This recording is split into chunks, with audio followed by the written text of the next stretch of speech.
Okay, good afternoon, everyone. Thank you for being at the Laguna Beach City Council meeting. We are going to start with a roll call vote. Anne Marie. Councilmember Jones. Here. Hold on just a second. Okay. Councilmember Kemp. Here. Councilmember Whalen. Here. Mayor Pro Tem Orgill. Here. Mayor Renagi. Here. And then Councilmember Jones will lead us in the Pledge of Allegiance.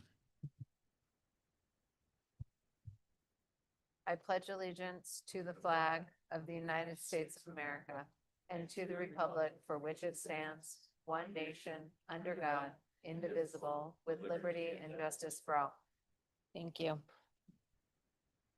Madam City Attorney, do we have any announcements from our closed session? Thank you, Mr. Mayor. The City Council convened in closed session at 3:30 p.m. pursuant to the 4 items listed on the closed session agenda. There was no public comment in advance of closed session.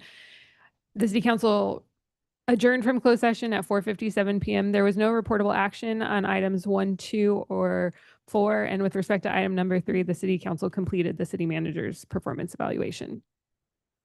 Perfect, thank you. And then now we have 2 orders of extraordinary business. We'll start with a presentation with the boys, Laguna Beach High School boys soccer team. So if you guys want to join me up here, I'll come down there. So if you want to come up.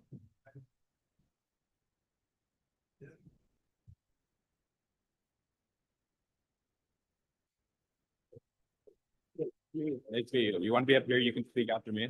So if you guys want to stand up here, and then I'll read this proclamation, and then we'll go from there. Hey, how's it going, Alex?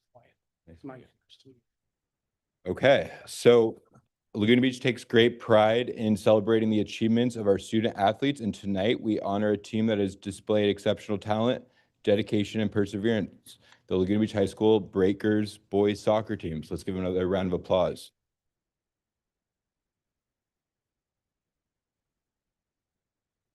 With a season record of 17 wins, 6 ties, and 5 losses, the Breakers pushed through every challenge and proved themselves as champions in both spirit and performance. And on March 1st, 2025, the Breakers captured the CIF Southern Section Division IV Championship, defeating Yucaipa. Is that the right? Where's that? Where's Yucaipa?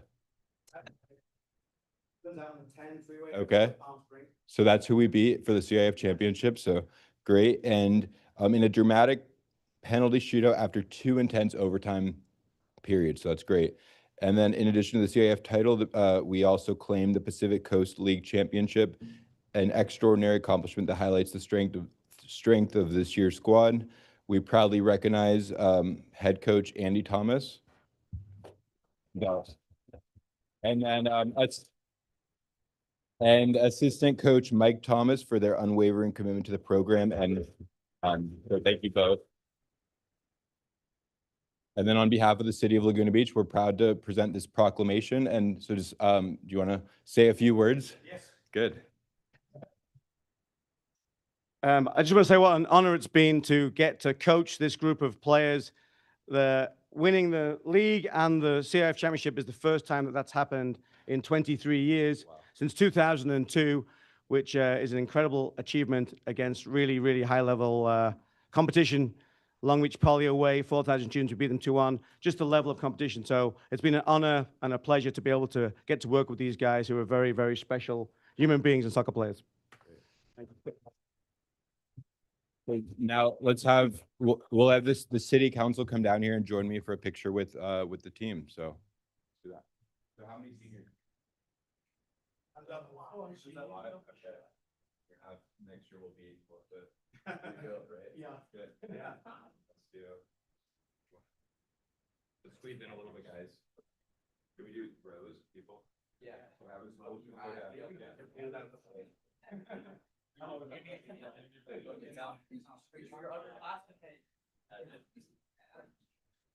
goal? Here, who wants to hold this?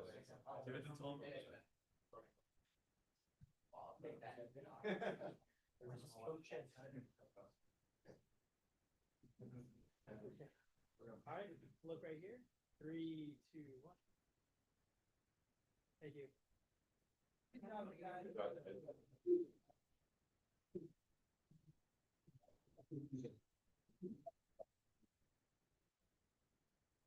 Good job, guys.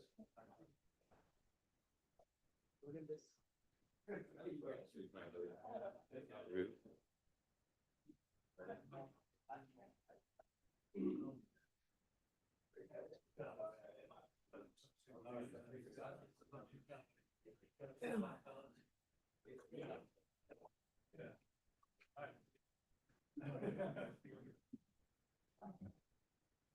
We'll let them exit.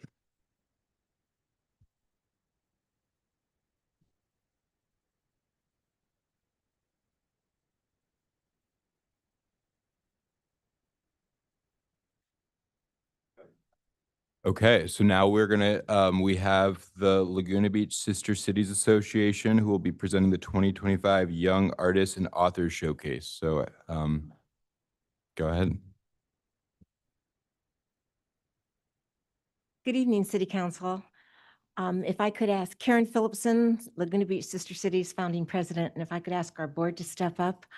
I've appeared over the last 20 years for many reasons representing Laguna Beach Sister City, and I couldn't be prouder this evening because we need to say thank you to the City Council for always supporting us. And it is my pleasure to introduce you to our current president, Maggie Hempen. Hello. I would like to, first of all, congratulate our award winners. Fabulous work. We were all so impressed. Secondly, I'd like to introduce Fabiola Kinder, who is the queen of our YAWS program. She does it all, and I would like you to give the awards out. Thank you. Thank you, Maggie. Thanks, Karen. So this is our 4th year and has been made possible by the Laguna Coast Water District and Laguna Beach Food Pantry and our board and members. And I want to call all of our YAWS participants to go up front. I know it'll take a few minutes for Shane to get up there. He had an accident on the way to soccer. This is the first year we have 2 sets of siblings participate and win. And so just to give you an idea of what Young Authors and Artists Showcase is put on by the Sister Cities International, and of which we are a part of here in Laguna. And we collaborate with other sister cities in other countries. We're collaborating with, our first one was Menton in France, second one, San Jose del Cabo, and third one, well, now we have 4. Third one is St. Ives in Cornwall, England, and then 4th is, help me out with this, Fuji 5 Lakes. It's hard to say, mouthful. So we put on, this is our, again, 4th year, and students have to be between 12 years old and 18 years old by May 1st. And so we have students here from Thurston Middle School and from Laguna Beach High School. And so we will hand out, and our mayor, would you like to be?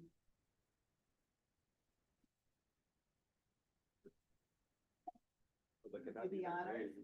So Bill did these beautiful. They look great. Okay. It's an artist extraordinaire. Poetry, first place is Zoe Tran.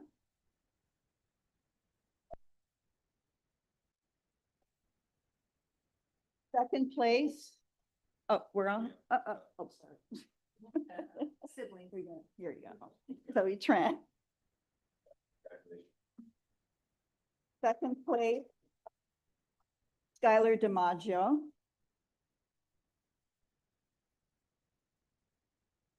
For music, Kevin Howe.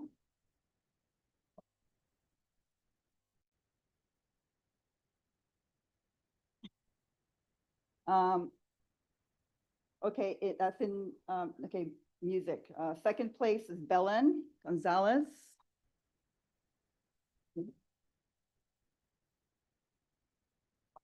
In art, first place, Shane DiMaggio.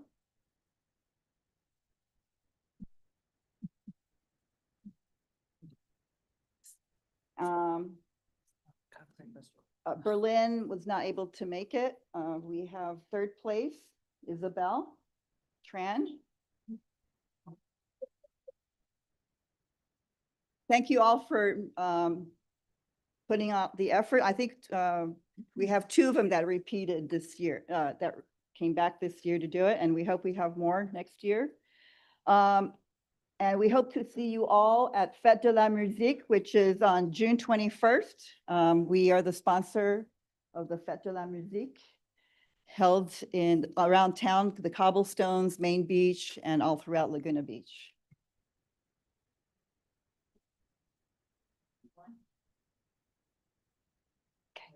We'll give them checks outside, but we're gonna have to bring them. All right. This is the local contest. Keep in mind that these winners have an opportunity to go out for the international competition. And in the 4 years, we've had one person come back and win internationally. So cross fingers. Well, and thank you to the sister cities for all that you guys do. We really appreciate it. And congratulations to the winners. So thank you. Wow.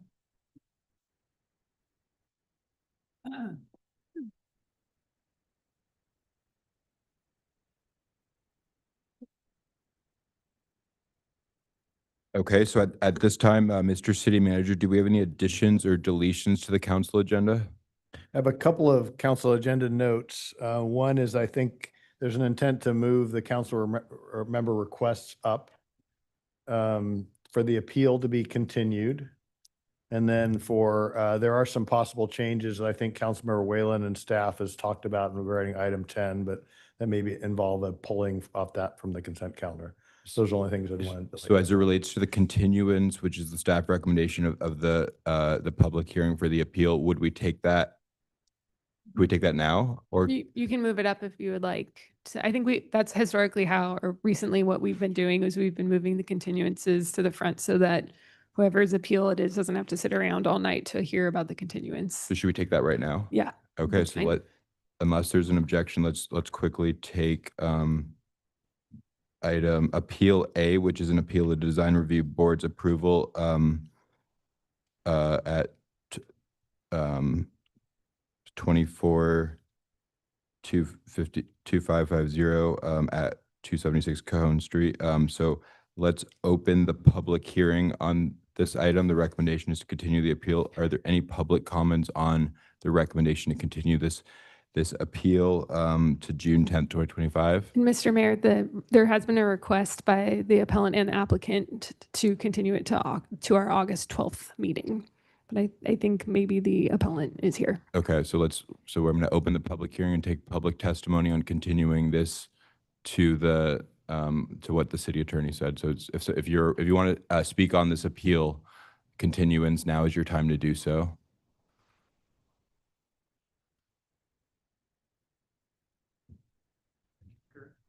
Thank you for hearing from me.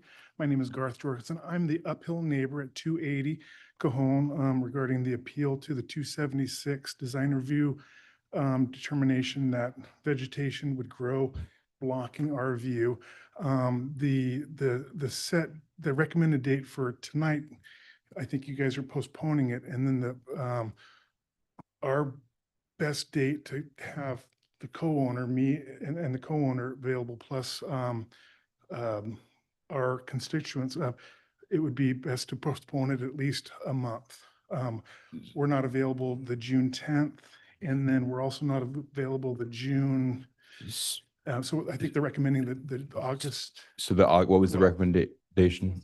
August 12th works for you. You're good with that. Thank Okay, good. Thank you. Okay. Thank you. Any other public testimony on this continuance of the appeal? Then I'm going to close public comment on this item, close the public hearing, and then I would move that we continue the item to the August 12th. I'll second. Councilmember Jones seconds that. All in favor? Aye. Okay, no one opposed. So 5-0. So that item's continued. Okay, so now at this point, we're going to take public comment on items that are not on the agenda, but within the subject matter jurisdiction of the Laguna Beach City Council. So if you'd like to speak on public comment, just raise your hand so we get an idea of how many people. Okay, we'll give everyone 3 minutes. So please come to the microphone and provide your testimony. Hey folks, Rich Plavitich here. I've lived on Los Robles near the high school for 32 years, enjoying the ocean views from our front deck. During much of this time, the city maintained the height and density of 5 eucalyptus trees on city property adjacent to the Glenary parking structure. However, in recent years, these trees have been allowed by the city arborist to grow higher and denser. They now obscure our view of the Hotel Laguna, where my wife and I were married 25 years ago, and threaten the horizon line. Unfortunately, I was unaware of the noon deadline for image submissions today, so I cannot share the before and after photos. This issue impacts numerous neighbors in the high school area. The city says that these trees were trimmed in November 2024. There was no improvement in views for our neighborhood, and I understand that there are no plans to discourage further growth or provide any relief beyond thinning of the lower canopy. We also have to question the wisdom of the city planting and encouraging growth of tall eucalyptus trees on busy public thoroughfares, not just for view concerns. A few years back, a eucalyptus tree crashed onto Irvine Boulevard in Newport Beach, crushing a car and resulting in a fatality. The city paid a significant financial settlement and removed hundreds of eucalyptus trees to prevent further tragedies. Over the past 3 decades, our neighborhood has worked collaboratively to preserve view equity for all concerned. We have followed city guidelines and respected view claims of those behind us. Ironically, it is now the city that seems reluctant to resolve view concerns of the neighborhood. We all know that view preservation remains an ongoing issue in Laguna. We need your help with the city to preserve ours. I would like to request that the city top these trees or replace them with a species more compatible with our community. And by the way, on a side note, the main beach renovation is going great, so well done on all that. So thank you. Thank you, and staff will be in contact about this issue, if not already. Okay, good. Good Thank you. evening, Mike Beenan, Laguna Blue Belt Coalition. I'm here tonight to request the council to support protecting Laguna's last mile. There are several reasons for this request through a resolution. Climate action planning requires protection of natural environments, including Laguna Beach's kelp forest capturing atmospheric carbon to address climate change impacts to sea level rise, beach and bluff erosion, sea life protection, and ensure a high quality of life. Kelp forests shade the seafloor and stabilize sea temperatures to address sea level rise. They buffer wave action to protect our beaches and bluffs from erosion. They provide food and shelter for recovering sea life, and they ensure the ocean's contribution to the arts, economy, ecology, recreation, and Laguna Beach's special way of life. Science has determined kelp forests growing as much as 2 feet per day can capture 20 times more carbon than trees as blue carbon to mitigate greenhouse gas emissions caused by burning fossil fuels. The oceans cover 70% of the Earth's surface and play a crucial role in capturing 25% of all CO2 emissions, making one of the world's largest carbon sinks. With new evidence, this figure could be higher. Keep in mind, Laguna's MPAs are the minimum size for success. The recent annexation of South Laguna Beach areas requires consistent citywide enforcement of all rules and regulations for successful marine life protection. Fortunately, Laguna Beach's marine safety officers are all qualified as marine protection officers, and consistent citywide rules and regulations will make it easier for enforcement for locals and visitors. Our petition 20324 for citywide MPA protection is supported by the Three Arch Bay Service District, South Laguna Civic Association, OC Coastkeeper, Laguna Canyon Conservancy, Village Laguna, Project O, and numerous individuals throughout town. The City Council has unanimously voted to establish and successfully manage Laguna's marine protected areas. They've also previously adopted the Climate Protection Plan. They've directed city staff to engage with California Marine Resources in reviewing the petition. And the city supports protection of 30% of the U.S. lands and oceans. The city has also devoted precious time to create committees to protect our environment. So the resolution seeks the city to take action to safeguard against the consequences of climate change through protection of all the city's sea life and kelp forests in our climate mitigation adaptive efforts. And we request the city engage with California Marine Resources to approve petition 202324. Science tells us bigger is better. Let's protect Laguna's last mile. Thank you. Thank you. Next speaker, please. Sorry. Dan Dranowski, St. Anne's Drive. There's no need to advertise the beaches of Laguna. Laguna is known worldwide. It's on people's bucket lists. There are literally tens of thousands of search results for Laguna Beach. Laguna Beach gets millions of social media hits a month. Maximum beach crowds are completely overwhelming Laguna's infrastructure. Everything from animal control, lifeguards, marine protection, policing, public safety, restrooms, traffic safety, and trash is overwhelmed. Public and ocean is at risk. There are dogs off leash, camping, drinking, smoking, and literally furniture on the beaches. Tide pools are being trampled and demolished, garbage and waste thrown into the ocean. The marine preserve is not protected. The situation is out of control and it's not acceptable. Laguna's beaches are narrow, physical capacity is limited by geography and tides. More advertising, more beach parking, more people, and zero enforcement will ravage the beaches.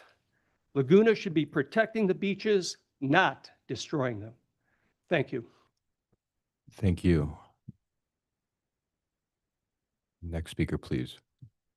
Good evening, City Council. Greg Viviani, longtime Laguna Beach resident. I'm speaking on behalf of many residents and myself who are growing deeply concerned, if not alarmed, by the current state and trajectory of our city, especially during peak season, holidays, and weekends.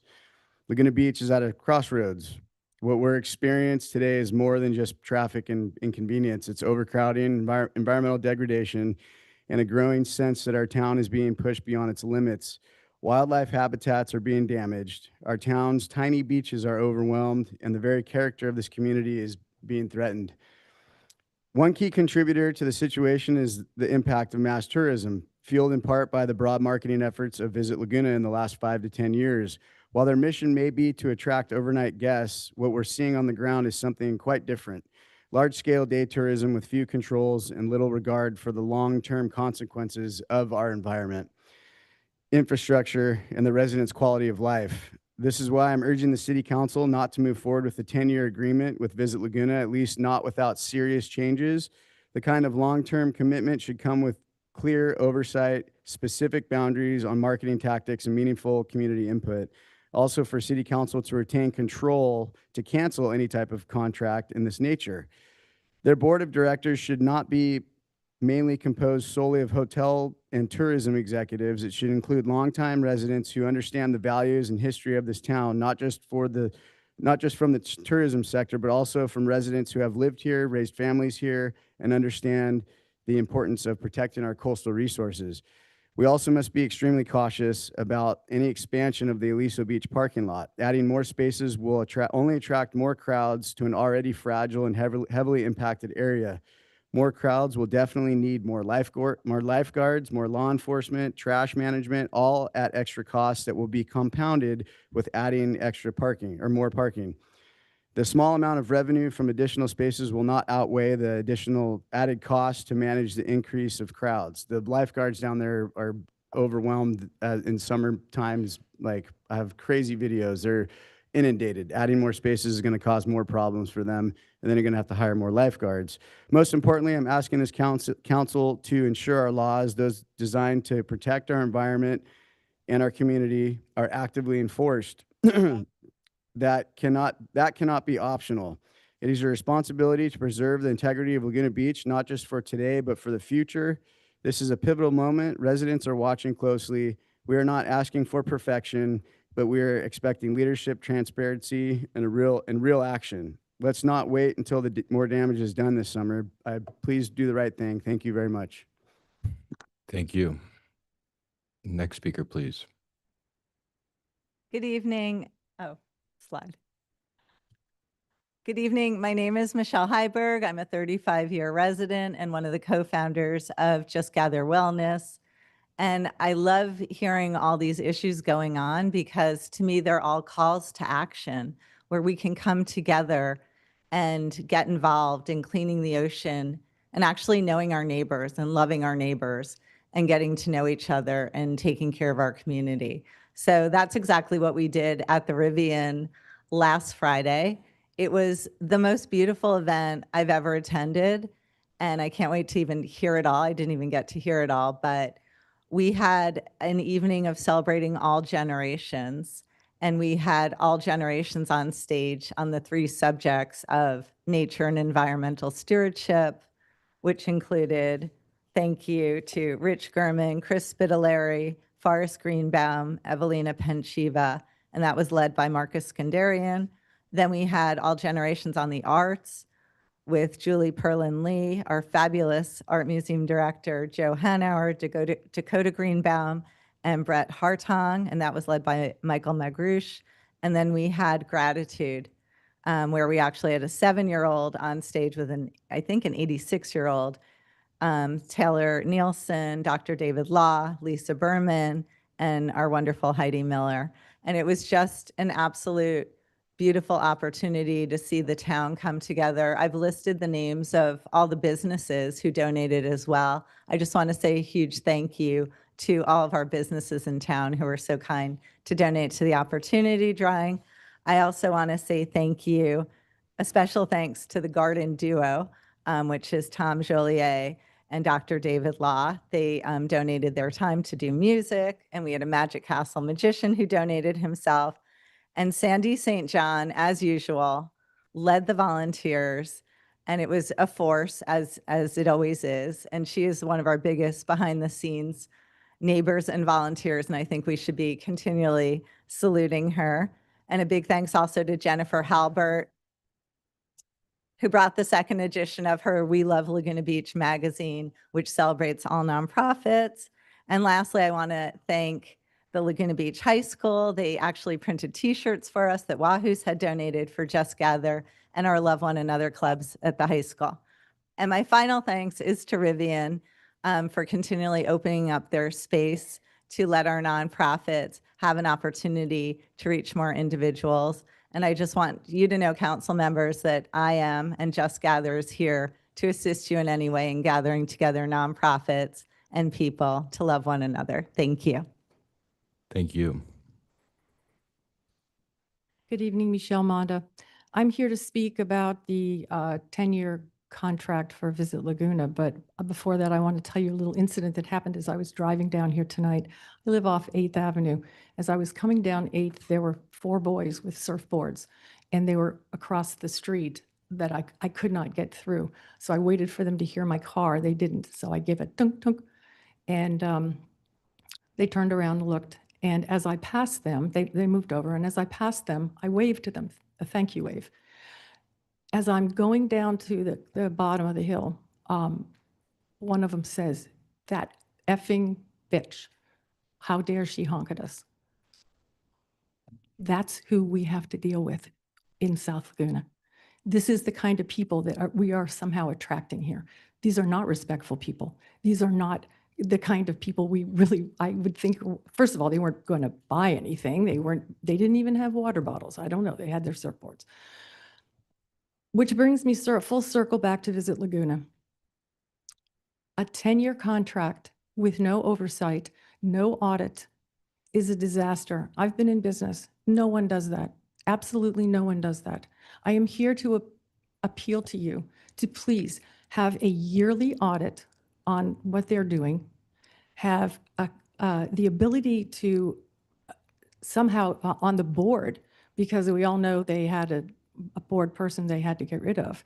So what kind of controls are you going to have?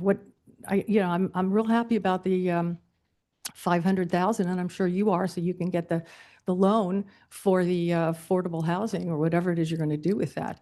But I think you need to think about the residents here, and the residents are being treated like I said, with complete disrespect. And we all know, I mean, I've stood up here many times last year and talked about the kind of marketing that they've done and the things on their website. It goes beyond your stewardship program. With this particular organization, you need to have oversight and control. I beg you, please do that for the sake of all of us. Thank you. Thank you. And I'm sorry about the horrible incident with the 4 boys. That's horrible. So Good evening, council and staff. MJ Abraham, a longtime resident, South Laguna. And I'm here also to speak about the Laguna Destination Marketing Visit Laguna and the proposed 10-year agreement that you are all considering.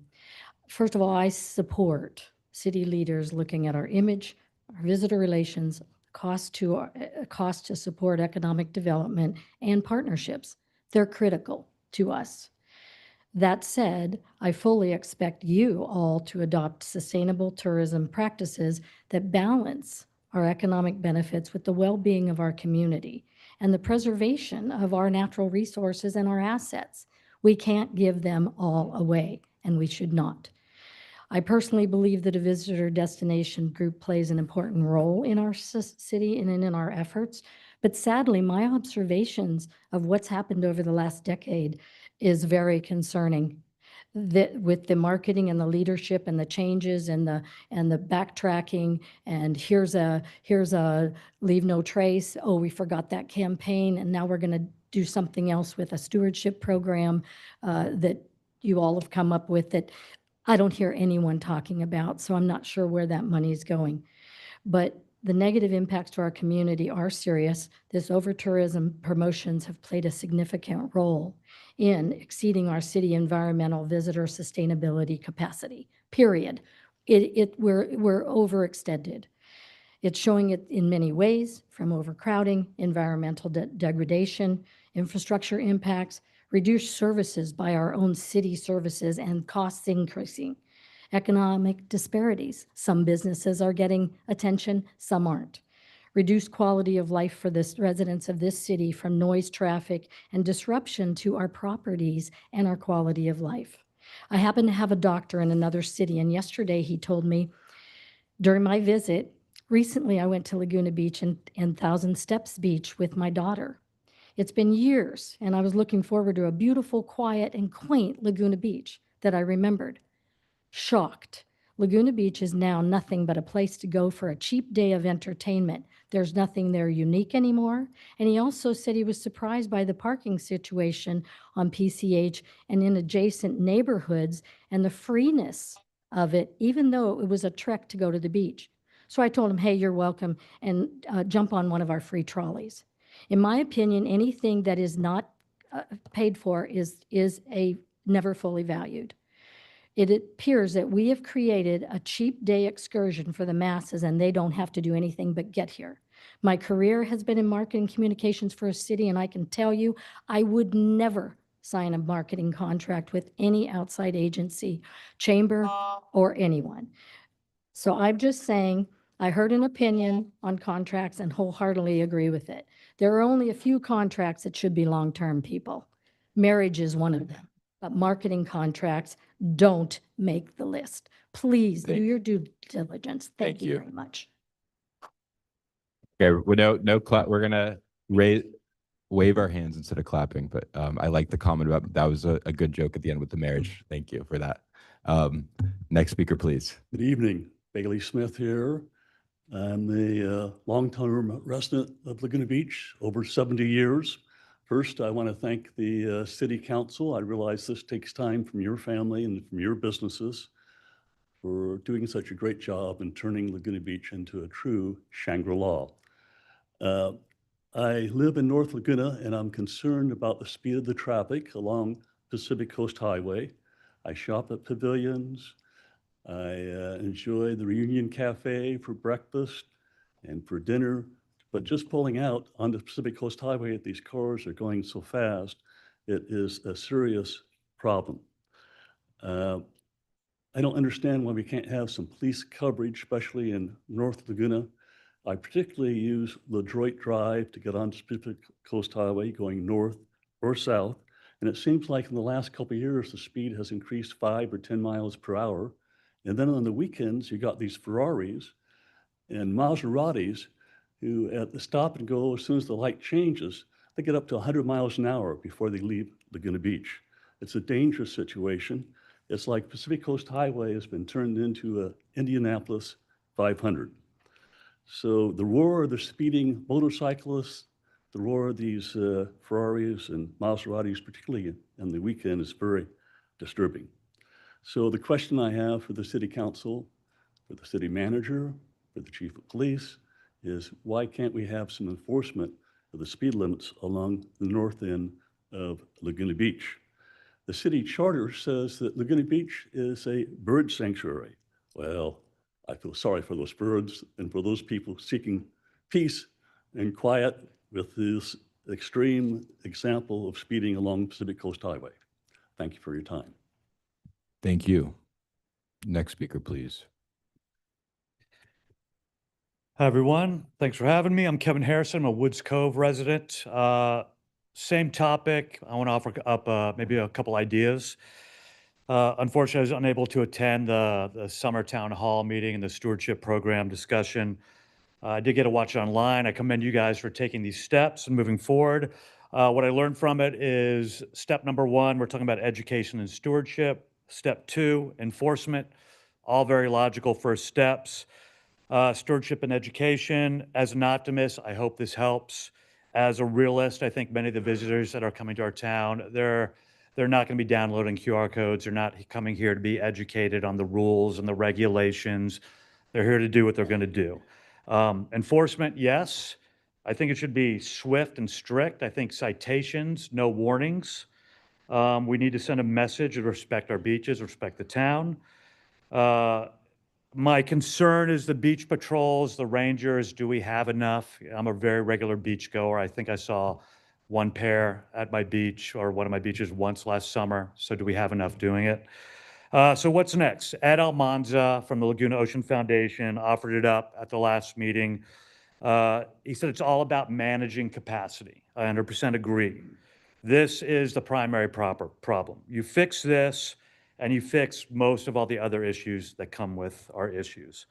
I used a theater analogy when managing capacity. We have, some of our beaches are theater that seat 250 people, 500 people want to attend, and they're all allowed in, right? So I'm a firm believer that the only solution is managing capacity, especially with the smaller neighborhood beaches. I think the only way to do this is parking control. We know what the issue is here, right? Coastal Commission, the power that they have. They control everything from the beach, 0.6 miles in. They control all the parking in our neighborhoods, essentially all of our town. I sent out something before to a few of you on the council. A March New York Times article about the Coastal Commission, what's going on. There's a general consensus mounting right now that they have too much power. It's not just the Trump administration, it's the Newsom administration. So I think the tide's changing a little bit. So with that said, maybe it's time for us to take action. Why can't we be the first coastal community that takes action, right? They're on their heels to a certain extent. The other towns all over the country do this. The Hamptons, Montauk, North Carolina, Florida, Hawaii, they all control their parking. You control the amount of people coming to the beaches and you fix everything. So my suggestion, I know we're gathering data, which is a great first step. Ocean Foundation's doing this. Documentary, right? This summer, the crowds are here. Can we create like a local video Dropbox? People can start documenting the graffiti, the tagging, the overcrowding. Maybe we fund a small documentary or sizzle reel. So when we go to the Coastal Commission, we have something, we have a little bit of ammunition. I do this for a living. I know, a picture's 1,000 words. I think this would help, and we can start this summer and have it ready by the end of the summer. Thank you. All right. Appreciate it. So that's it. Closing note, easy up tents, always an issue. Let's put it on the digital signs coming into town. No vaping, no drones, no easy ups. Good. Okay. Thank you. All right. Appreciate it. And thank you for waving instead of clapping on this one. We appreciate it. Okay. Next speaker. Good evening, Council. Billy Freed. I'm here to speak on behalf of KXFM Radio. I wasn't here at last council meeting when you did go over the business marketing district, tourism marketing district agenda. And I'm not here to dispute the 10 years. What I'm here to dispute is the legacy donations given to the same 5 organizations without any scrutiny.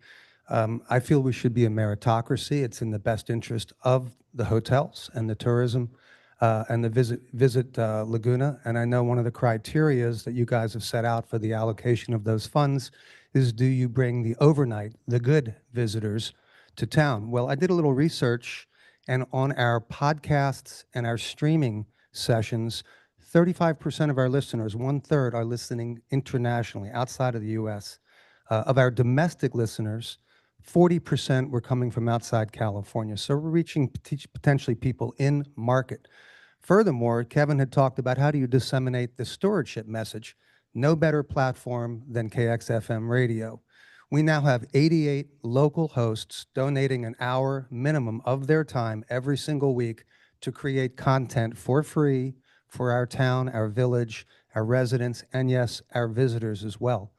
In fact, we provide, most importantly, emergency communication services in coordination with fire and police to keep our town safe and to make sure that a Paradise, California never happens here. And that only comes with communication and the luxury of having an asset of a terrestrial radio station with an FCC license. If we lose this, we'll never get it back. So I am asking and planting the seed, if not this year, next year, but I hope you guys will step back and say, which organizations are truly working hard to make sure that overnight visitors come here and also behave once they're here.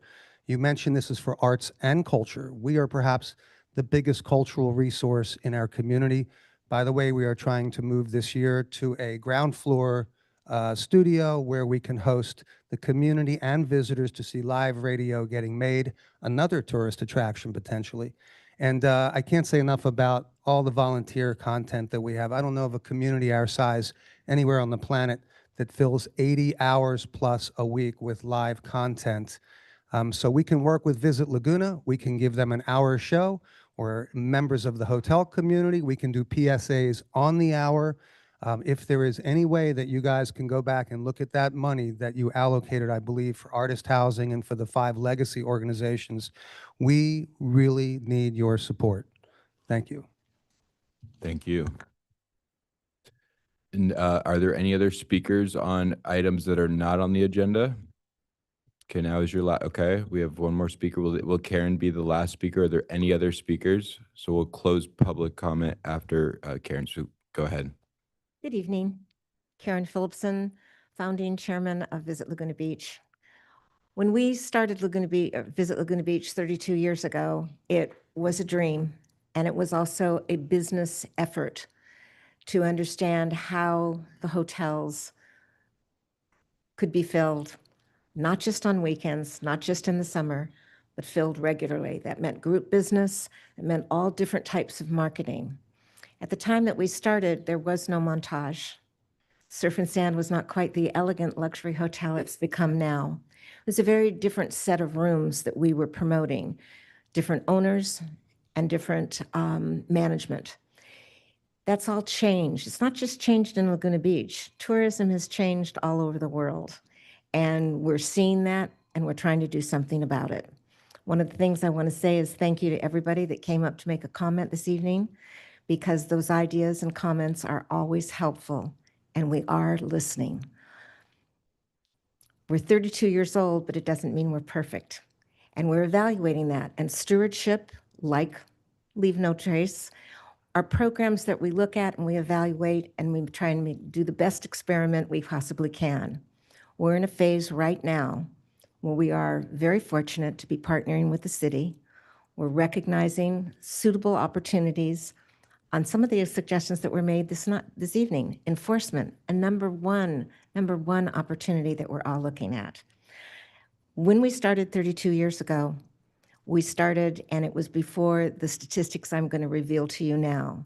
There are 66 in the state of California tourism marketing districts. In the entire United States, approximately 121. We're the only city, let me tell you one more time, the only city that gives a portion of the collected assessment funds from the hotels to a very big portion of the arts. It's a share. That was designed years ago. Visit Laguna Beach understood and knew that was a way to preserve its culture, its heritage, its environment. The 3 pillars that we talk about are very valuable as we move into stewardship. We may not do everything perfect. We have new partners, and that's the city, and we're going to do a great job. We have a consistent board of professionals, and those professionals are going to focus on what needs to be done.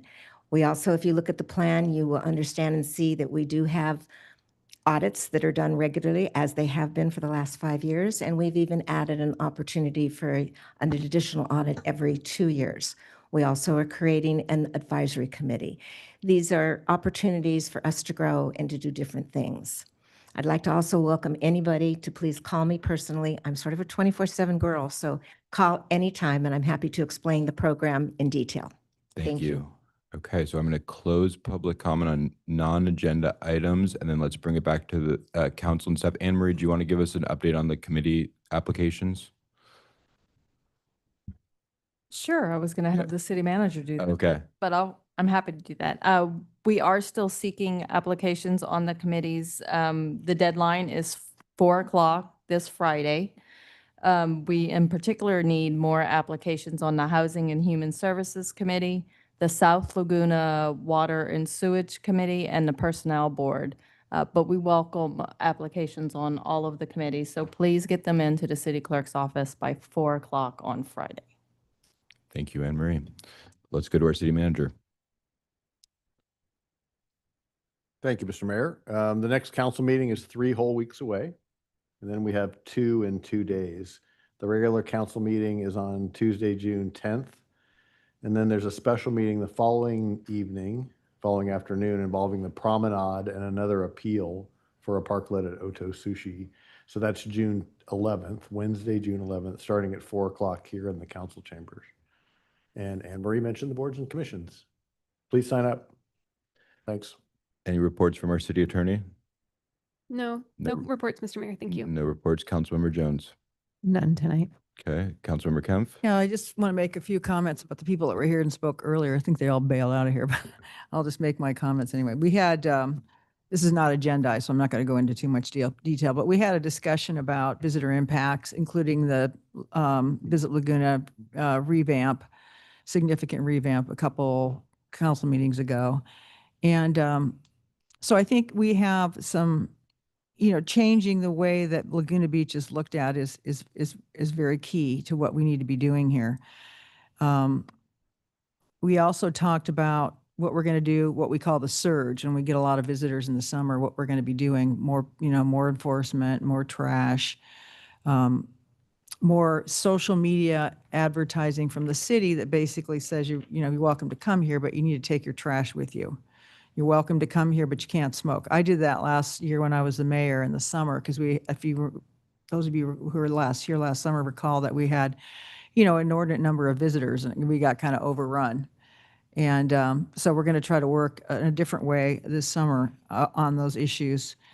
But I do want to caution people about, so last summer was well documented that we had a person that lived at Victoria Beach. I lived at Victoria Beach for a while when my house was being redone, so I'm very familiar with this. But we had someone who blocked off an area of the beach, and the Coastal Commission said, you can't do that. It was a big deal. When that happened, a lot of people got on social media, and they came to Victoria Beach because it made them mad. So we have to be careful when we document things that are happening at our beach that we don't want to create a situation. We have something similar with Hotel Laguna. We don't want to create a situation where people come here for spite reasons. If they want to come and enjoy our beaches and put away their trash, fine, but we just have to be careful about how we speak about our town. We do have a good relationship with the Coastal Commission, and Kevin, who was here, he made some good points. We are talking to them, but they are fairly rigid at this point in terms of what they allow and what they won't allow. And it's not for lack of trying on our part, but we're very aware of this, and we're going to be working on this. I want to see, like every week this summer, a report on how many tickets we wrote, how much trash we had to pick up and that kind of thing. We just keep putting that out for the community, just so the community knows that we're actually aware of this and working on it. I do expect this summer, based on the economy and all the other shenanigans that are going on at the national level, that we're probably going to have a lot of visitors this summer too. I don't know how many people are going to actually travel. So, I mean, personally, I'm expecting that we get a lot of people here. So we just have to, be disciplined and try to take care of this best we can. Thank you. Councilmember Whalen. Nothing this evening. Okay. Mayor Pro Tem. I'll read my list, but prior to that, Sue, we will probably also experience a lot of folks coming to town because of what's happened up in LA with a lot of those beach closures. I'm not sure where they stand right now. Do you know, Dave, if they're still closed? Well, that'll be part of our communications as we move forward. So I did, we did a great event with Cal Poly. They did a presentation with the Laguna Ocean Foundation. A lot of it was around exactly what we're talking about right now as far as stewardship. It was a great presentation that they, and we're lucky to have that contribution from Cal Poly. We really appreciate it. And there will be a website with all of that information on it in the near future. Had a vector control meeting, of course, and had a meeting with our city attorney, Megan. I met with Billy Freed about what he actually had mentioned this evening regarding the distribution of funds from the tourist marketing district. We had a heritage committee meeting last night, and I'm happy to say that they moved what's it called? Trulia Pizza? Is that what it's called? Truly Pizza forward at the Madison building in North Laguna. That's very exciting. I'm really happy to see that that's coming along. I met with Scott from the Laguna Canyon Foundation, and of course, several meetings with Sue Kemp. That's it. Thank you. I'll just highlight a few of the most notable things that I did. One was I went with a group of business leaders back up to the Palisades, and I went in the immediate aftermath with our city manager and our fire chief. And it was really devastating to see it today and hear from the community members whose houses burned down. One of the guys, he told the story of how he had literally the box of jewelry for his wife. And she's like, oh, it's just going to be a typical evacuation. And then he put it down. He didn't take it. Thankfully, he took his son's baseball mitt because it had taken so long to get that broken in. So he took that. But it's just devastating how that community will never be the same. And to just hear lessons learned there. And as part of that, I was on a panel with James Gallagher, who's the Republican minority leader of the California State Assembly. And his district includes Paradise. So he's been very involved in fire issues and interested in streamlining efforts related to CEQA. And it seems like there might now be a bipartisan consensus for reform. So I know Bob's been working on legislation with that. So I'm hoping that can, move forward. Number two, I think, everyone, I thought the speaker earlier today talked about the issues with the summer perfectly. It's a capacity issue that we have here. When there's so many people coming to the beach, it's overwhelming. And we all experience it as residents. I was walking to the beach and someone said, where are the parking meters? Because we really do need parking meters on PCH. I know we brought that up before, but that's just a common sense approach of how we could bring back revenue in.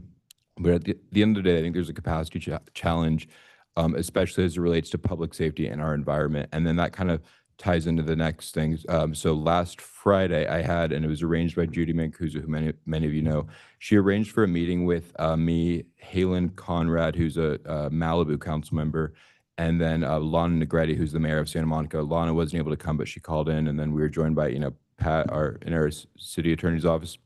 Our city manager was there. We talked to someone who's from the California Natural Resources Department, and it was a wide-ranging conversation because Malibu and Laguna in particular, I think we have a lot of the same challenges in terms of, number one, wildfire. And there's some, interesting things that I heard about that I'm going to refer to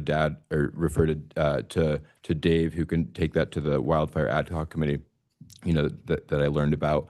But also just about if there's an opportunity here for Malibu and Laguna to work together with the Coastal Commission on how can we come up with a reasonable approach that manages public access to the beach, which the California Constitution protects, while also, protecting our natural environment, which is why the coast is worth protecting because of that, and also public safety in terms of capacity. We talked about, what Malibu is doing with PCH. And so maybe there's an opportunity here for some collaboration between cities who deal with similar issues. So it was a very productive meeting, and I'm looking forward to more of those with you know, these cities who are similar to us and deal with coastal challenges. And then finally, I want to just, yeah, so those are my comments. And yeah, so that's what I have. So with that, we'll go to our consent calendar. Council members, are there any items that you would like to pull on the consent calendar? No, Sue, no. 10 and 11. 10 and 11. Do any members of the public want to pull any items on the consent calendar that are not items 10 and 11? No? Okay, so I'll move the balance of the consent so we have a calendar. motion. I'll second that. All in favor? Aye. Aye. 5-0. And then, so let's go to, as people are clearing out, let's go to item 10. Councilmember Whalen, would you like a staff report on this? No, I don't need one. I really had a fairly straightforward comment that I wanted council to consider, which is just, I think it's great that this is being updated. I understand the ordinance, you know, will take 2 readings.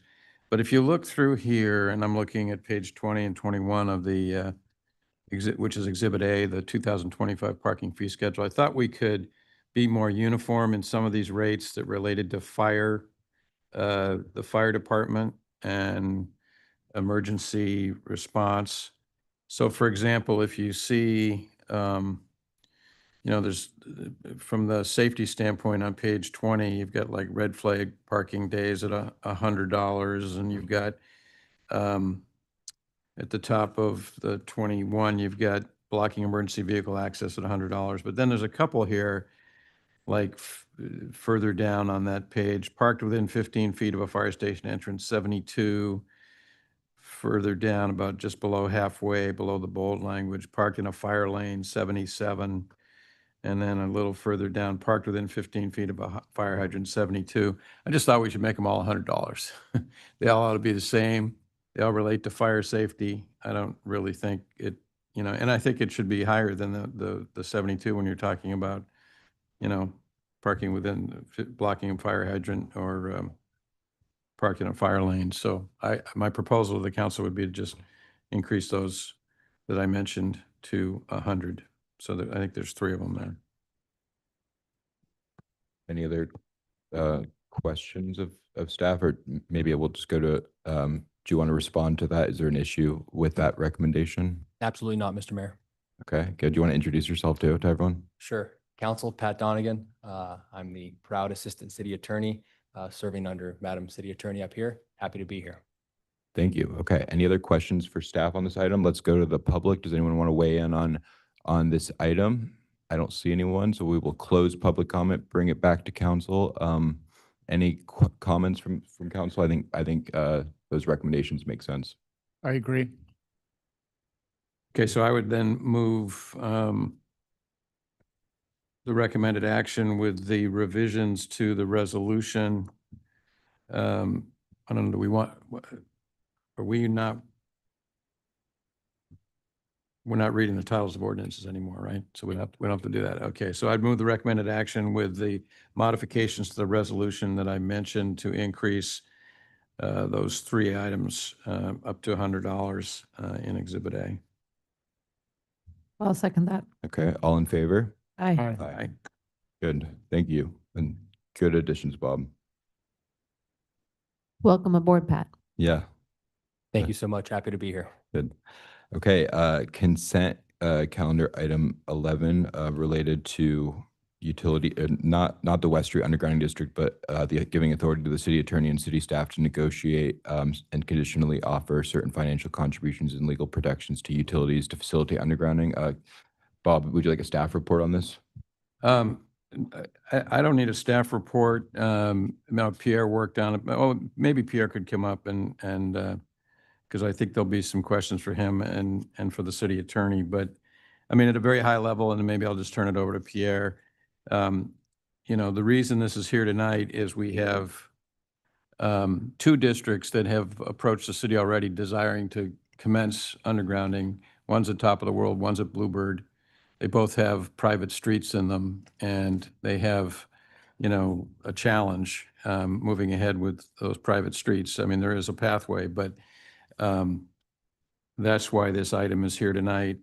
And then just a bit of a preview, and Pierre can speak to it. You know, the council adopted as one of our goals in the updated wildfire mitigation and fire safety plan that we had last meeting or the meeting before, you know, to devise a plan for undergrounding the balance of the city and having the city be more proactive in that. So you can see these maps that are attached, which basically, you know, would address the remaining above ground areas in the city. And maybe I'll just turn it over to Pierre and Megan at that point to sort of fill in why we're moving forward with this tonight.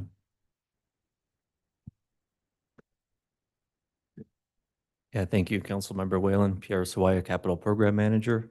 So yeah, we developed these 5 boundary maps, just keeping in mind the areas of town that have concentrated areas of overhead wires that remain. So we created these boundaries looking primarily at neighborhoods. So we classified, for example, North Laguna as one boundary, South Laguna as a boundary. There's several other neighborhoods where there's large areas that remain overhead. So we sort of created those, what we call preliminary boundaries right now, identifying those areas. They would still need to be firmed up and confirmed through site walks, visiting with the utilities to make sure that they're viable projects before proceeding into any kind of sort of, you know, assessment district or utility undergrounding proposals. And Megan, can you sort of just fill in the conversations with the utilities and why we need this? Sure. Thanks, Councilmember Whalen. We're running into, there's just some trickiness involved with private streets is the reality of these districts. And so what this item is a request for authority for us in our communications with the utilities to try to explore what options are available. And we've needed council's authority to go do that. And so this is asking for, you know, trying to find creative solutions if we're running into the roadblocks of private streets that that may get in the way for the city to create these districts. And so the goal here is not to go down these paths, to go down, you know, an eminent domain path or anything.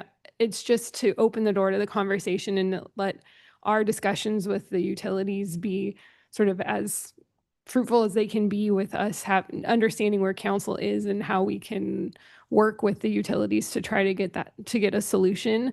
The city's priorities don't always align with the utilities' priorities. They're obviously much larger and don't always see it the same way the city does. And so we're trying to find a way forward.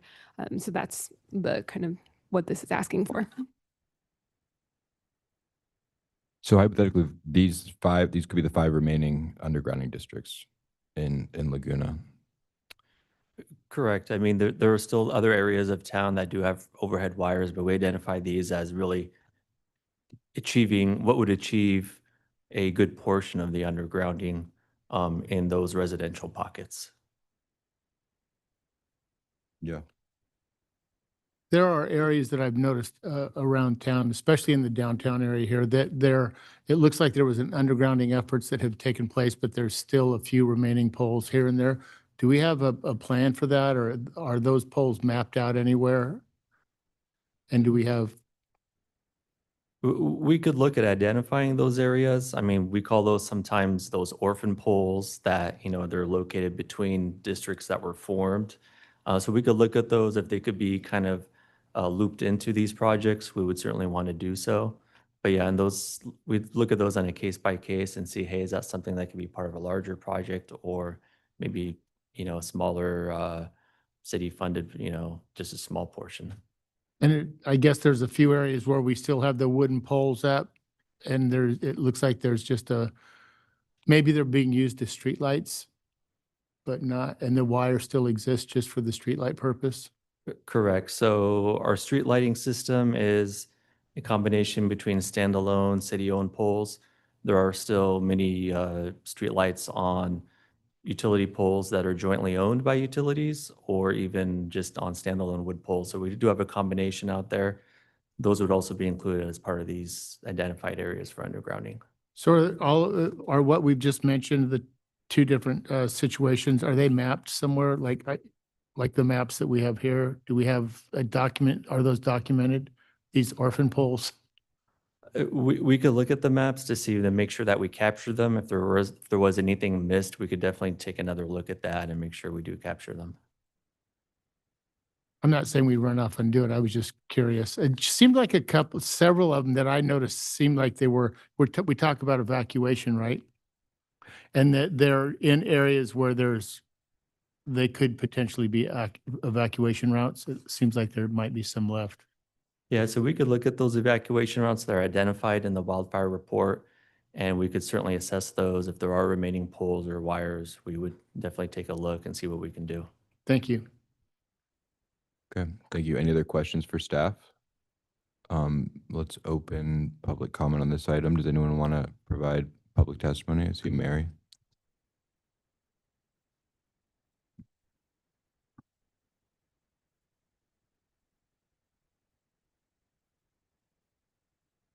Good evening, Mary Locatelli. You all have a letter from me, and since then I've had back and forth communications with our city manager and our city attorney, and with Bob's explanation tonight and Megan's very good explanation. I think I have a better understanding of what we're trying to do here as opposed to what my understanding was initially. So let me just tell you, I appreciate the forward-looking and the advanced planning that you guys are doing for something that you know needs to be done sometime in the future, and I certainly applaud you for that. Let me just say my major concerns. I've got three of them. One is that, you know, eminent domain just is a very, very harsh thing to do. And I just, you know, we've got enough contention in this city. I wouldn't like to see us get any more. So if we're just exploring, that's one thing, but we don't want to get, okay, one side here is that the city's going to hire attorneys to look at eminent domain, and then they hire attorneys, and the next thing you know, we have no option for, you know, resolution other than through that process. And once you get to the legal process, then I have a concern about managing costs.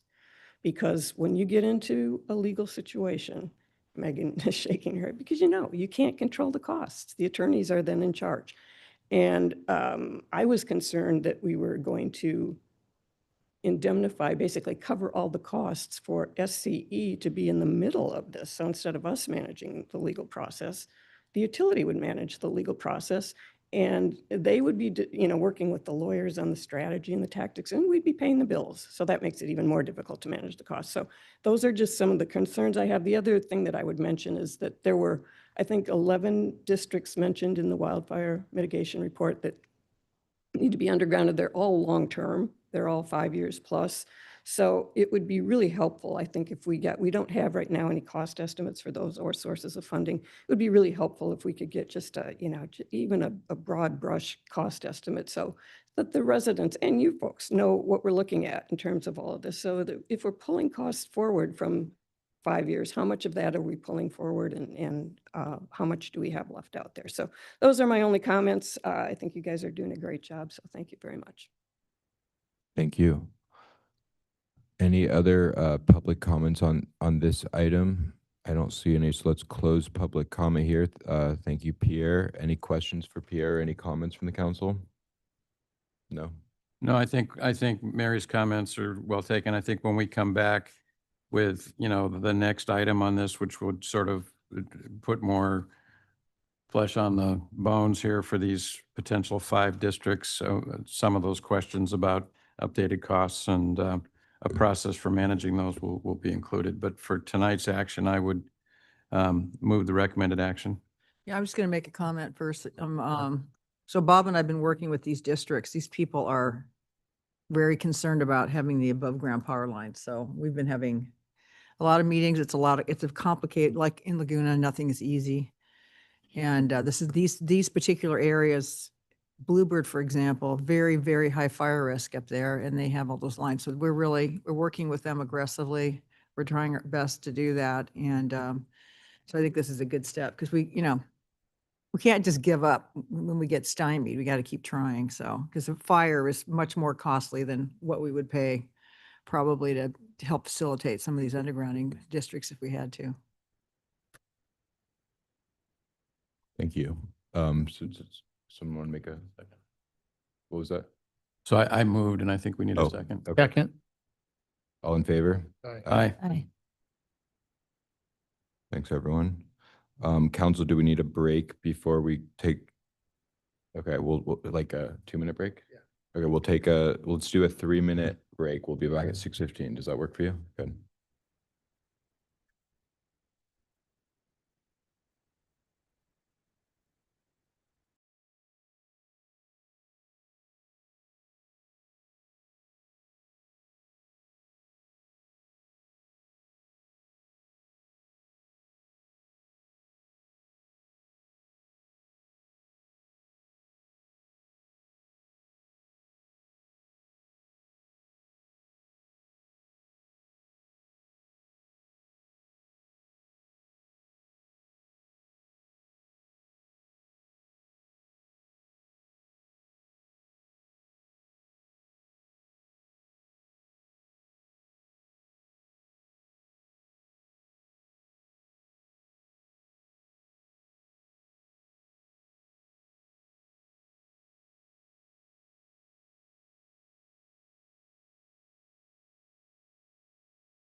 We are at 6:16, so everyone's back and good. Okay, so let's take up item 14, amendment to the agreement with Be Well for Orange County or for mobile mental health services. Jeremy, are you going to be providing us a staff report? Yeah, thank you, Mayor. Good evening, City Council. Yeah, today we will be discussing the Be Well Amendment, and I do want to acknowledge with me is Blair Contrato and Jeff Tenney from Be Well. Blair is the Chief Strategy Officer, and Jeff is the Director of the Mobile Operations Program. As a quick overview to our program, it started in August of '23. We have 2 crisis intervention specialists in the community 12 hours a day, 7 days a week, with a number of behind-the-scenes administrative and follow-up staff supporting their effort. The program has an annual cost of about $850,000. However, that has been 100% funded through private donation and state grants over the past 2 years. We have a number of statistics. They're all available online. Anybody that's interested could go to the city's website and in the search bar, type in Be Well or City or Mobile Mental Health Program. It'll take you to the page where month by month we have a breakdown of a number of different call types and all sorts of information there. To highlight a few, from August to January, or from inception to the start of or through the start of this year, 7,300 calls, with about 20% of them coming out of our public safety dispatch, and with a number of proactive or outreach calls you can see broken down by the deployment types. Some other statistics, our client housing status in the city is about 60-40. That's 60% unhoused and 40% housed. I think that's an important component, is that while the majority of the recipients of this program are unhoused, there's still a number of recipients in this community that are housed and are residents of this community. This isn't just a homeless program in the city. And then our gender distribution through stated is same about 60-40.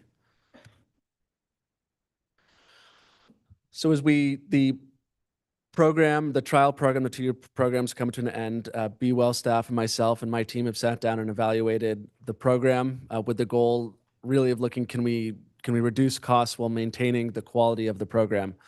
We know that the current model is likely financially restrictive, and also have we oversized the program for the size of our city. Parallel to this, your Housing and Human Services Committee actually reviewed the program as well, and I'd like to commend the leadership of Diane Harrison and her job pulling the report together. It's informative. She did a lot of work. And really, I think the conclusions are spot on. I think the program is successful. It has been successful. It's been well received, both by staff and individuals in the community that have used it. There is work to do. We can improve on the program, though, and that's better collaboration. Can we improve our deployment model, and can we integrate our services better? So we're proposing through this contract amendment a reorg of the staffing, namely consolidating a lot of the behind-the-scenes administrative staff. We'd still have 2 crisis intervention specialists.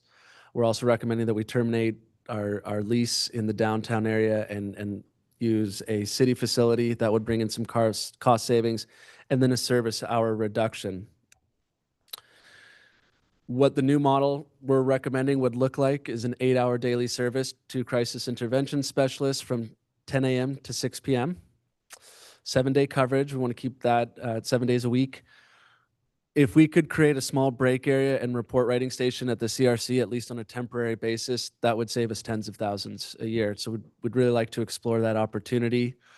And then also look at opportunities over this next year for improved coordination within the program.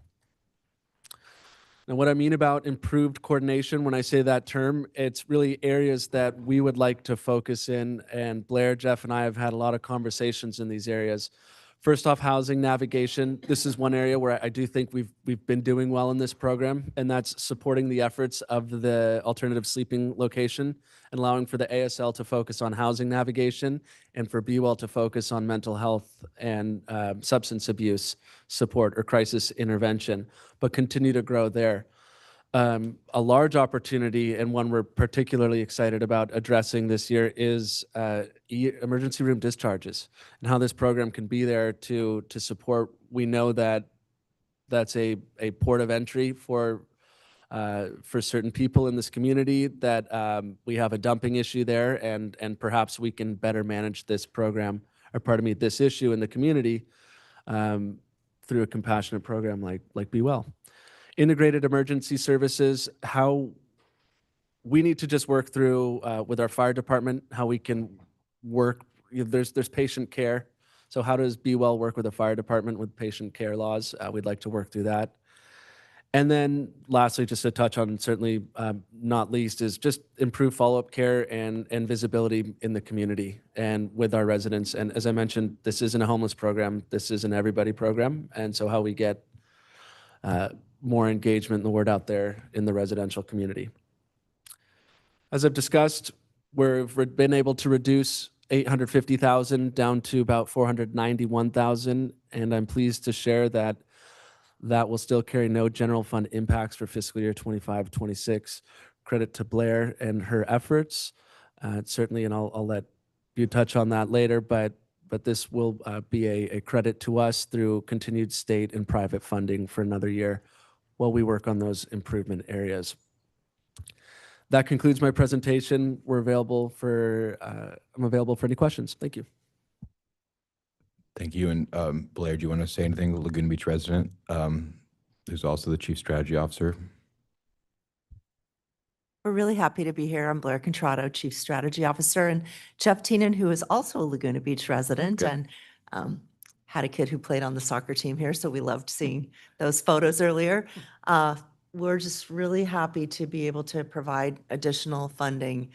Cotty Petrie Norris's team has worked very closely with us to take the funding that we had remaining from our 2 years in this pilot and then couple it with some extra funding that she had available. And then the Uberoth Family Foundation and Vicki Booth had made the original private donation to help buy the vans. We stewarded that gift very carefully and had about $80,000 left there. So we were able to cobble together the funding and really be able to come with Jeff's new leadership and our team to bring the cost down. Good.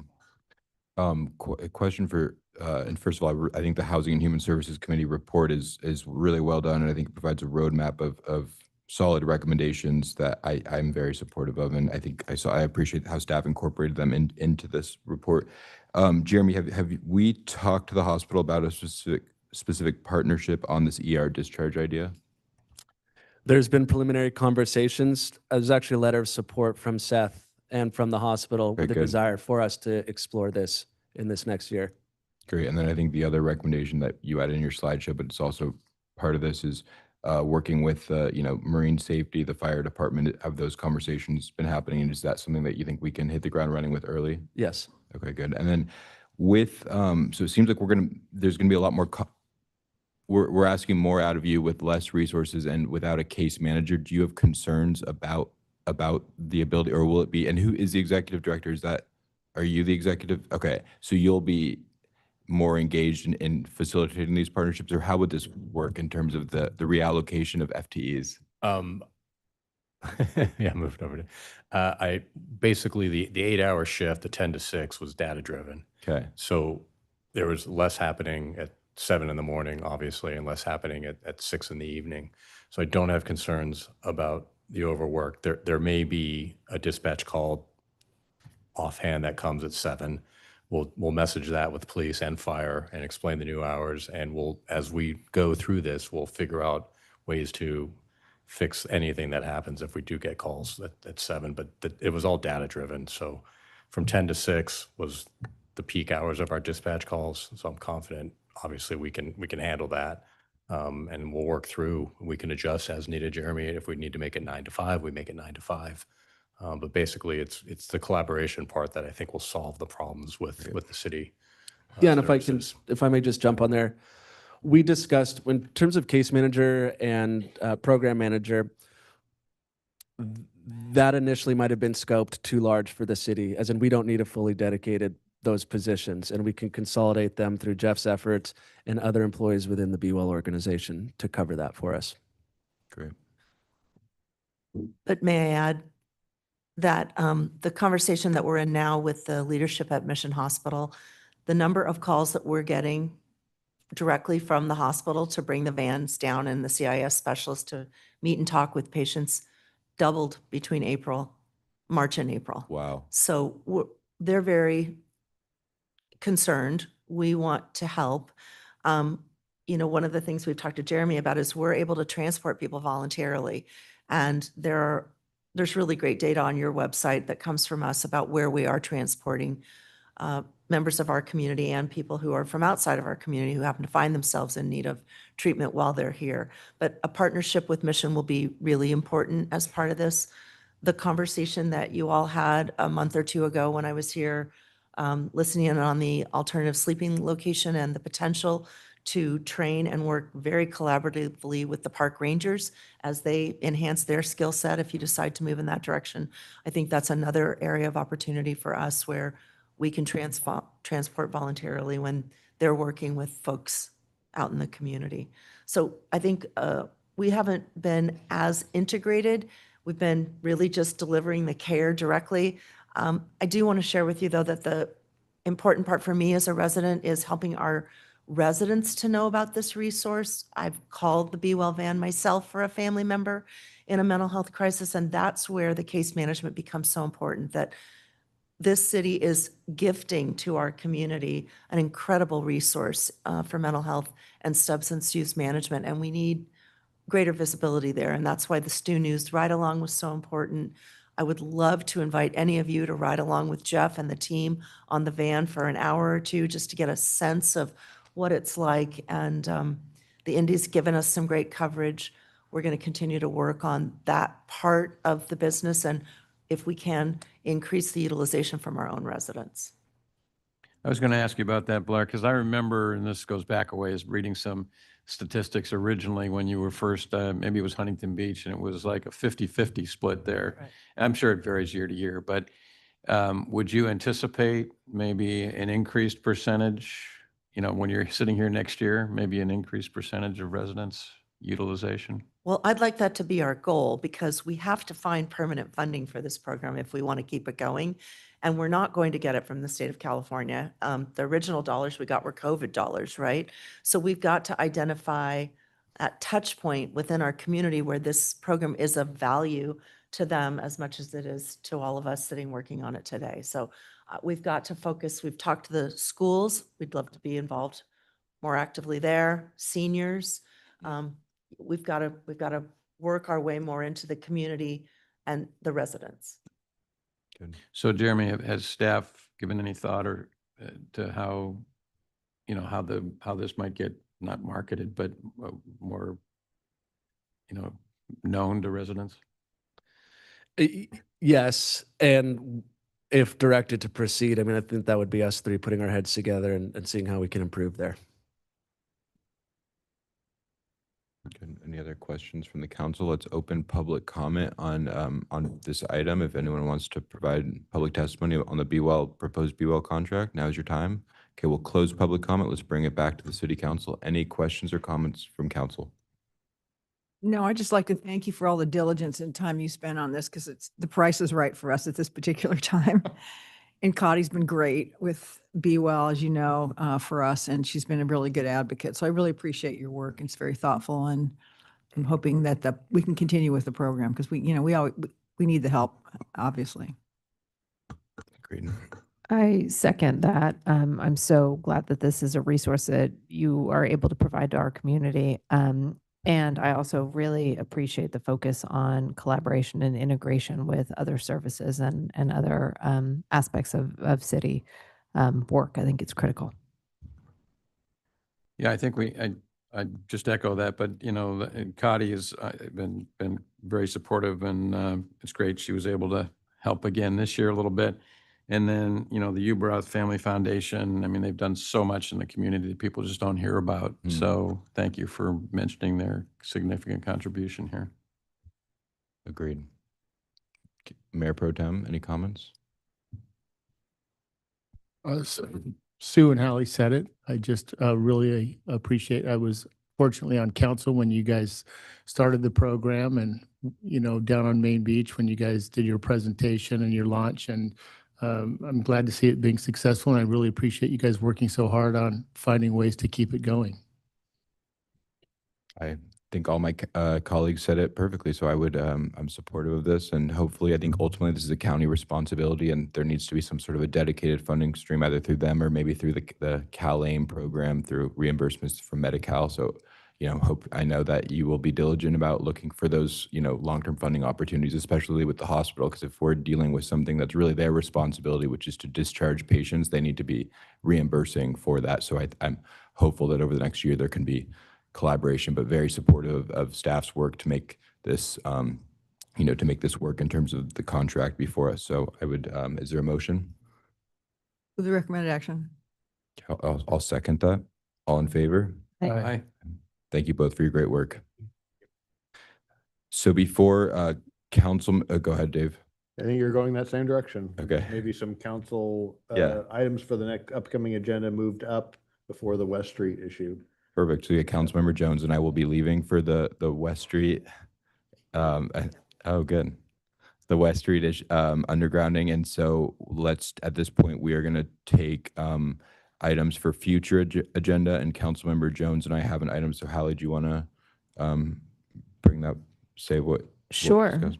I was lucky enough, thank you so much, to visit the new pump track in San Clemente. I think it would be amazing if we had a resource like that here in town. And I joined an interesting conversation with city staff and the mayor and supervisor, vice chair now, Katrina Foley, about the potential to build a pump track here on Laguna Beach. So I would like to see that discussion come forth to the council. I think that it's something that has somehow been brought up at maybe the Recreation Committee. Yeah. So I'd like to understand a little bit more what the Recreation Committee has heard, what their recommendations and thoughts are. I'm also supportive of that. So do we have a third? Yes. Okay, we have a third. Good. So that we have, that was easy. Anything else for future agenda items? Yeah, I have a question for Dave. The gentleman, Richard, brought up the trees, and we've had some other neighborhoods that have come to us and had some questions with the topping and the manner that we've changed over the years. I have information on it just because they happen to be my neighbors by the high school, but down by the Montage, we know we have some issues and some other neighborhoods as well. So would that be a future agenda item, or? I think that's a good pathway because I think it would be good for you folks in the community to discuss it. Yes. But you'd need another vote or two. Yeah. That's what you're saying, yeah. So what is it? Management of city trees? Is that? Well, yeah, so we've changed, I guess it's an informal policy over the years, from what I understand. Is that correct? Well, we rely on the arborist's opinion as to what's most healthy for the trees. But it's my understanding that it's not a formal council policy. It's the arborist's approach. And I'd be supportive of bringing it back because I know these come in fairly often, Montage ones, for example. Yeah. So what's the ask? To review or consider a possible policy for the city's, the trees that are the city's responsible for maintaining and trimming. Got it. I would be supportive of that. So we have three, I think. Yeah, Yeah, you know, when we did the view ordinance, we were supposed to look at the city trees and we never got to it. And we need to. Oh, really? So we Yeah. regulated everyone else except ourselves. That sounds like Laguna Beach. Yeah. The city attorney reminded me, I would like to bring forward an e-signature policy for the city as a way of streamlining opportunities. So I'd like to bring that forward. Their support. Yes. I'll support that. Okay. Good. So we have, there's three. Any other, go ahead. I had one that Housing and Human Services Committee has asked council to consider, which is under AB 2355. There's a process for permitting unpermitted units that were constructed prior to January 1, 2020. And I think if we're, and they, they would like to promote if council were supportive of it, they would like to promote this program and encourage people to get unpermitted units permitted. In talking with the city attorney, there's a couple decisions that have to be made relative to the process and how we would do that. So I would, to further the Housing and Human Services Committee's desire, I would like to bring a future agenda item to address the question of how the city wants to implement AB 2355. I would be supportive of it. And Bob, if you want some help on that, I'm happy to work with you on that. Okay, great. Good. I'd be supportive. Me too. Okay, good. We some good items there. So. Yeah, I just have a question for, is anything else? No, that's it. I have a question for Dave. So Dave, we have, we have the appointments coming up. And I'm the liaison for the audit and investment committee. Remember, we moved the audit function back to council. Right. So we had 5-person committee, 2 people are going to go off. And so we're going to have, so what that's going to leave us with is investment committee meetings 4 times a year with you and Bob and I. And And we Meter- need, it's a good reminder, we need to memorialize that change as a. yeah, we need, so my question is, can we just, we're advertising the openings, but can we just, I mean, I just want to have 3 people on the committee. I don't think we need 5 for 4 times a year. You can establish any number you'd like there. Can we do that on appointments, or when should I do that? Why don't you ask that it be placed on the next agenda and propose 3 committee members? Okay. And then if 3 agree, we'll bring that forward. Sorry, Okay. 2 agree. Is there support for that? I support that. Is that, and is our next meeting the appointments meeting? So it would be We- the same? Yeah, we could align it at the same time. Yeah. Yeah. Yeah. Two separate items, one on the question of what Sue's raising, and then we would, based on that, make the appointments, whether it's. Just want to make it more clear what we really going to do there. Okay. Yeah, I'd support that. All right. Good, so we have 3 votes there. Good. Okay. So now we will go to the last item on the agenda, which is the West Street Undergrounding District, and I'm going to recuse myself, as I've said in the past, because of family real property interest in the district. And then Councilmember Jones. I'm going to recuse myself because of a campaign contribution conflict.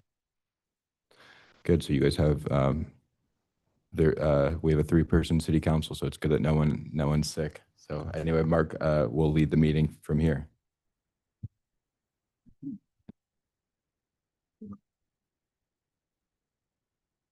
Oh, that's right. So you guys are done for the evening.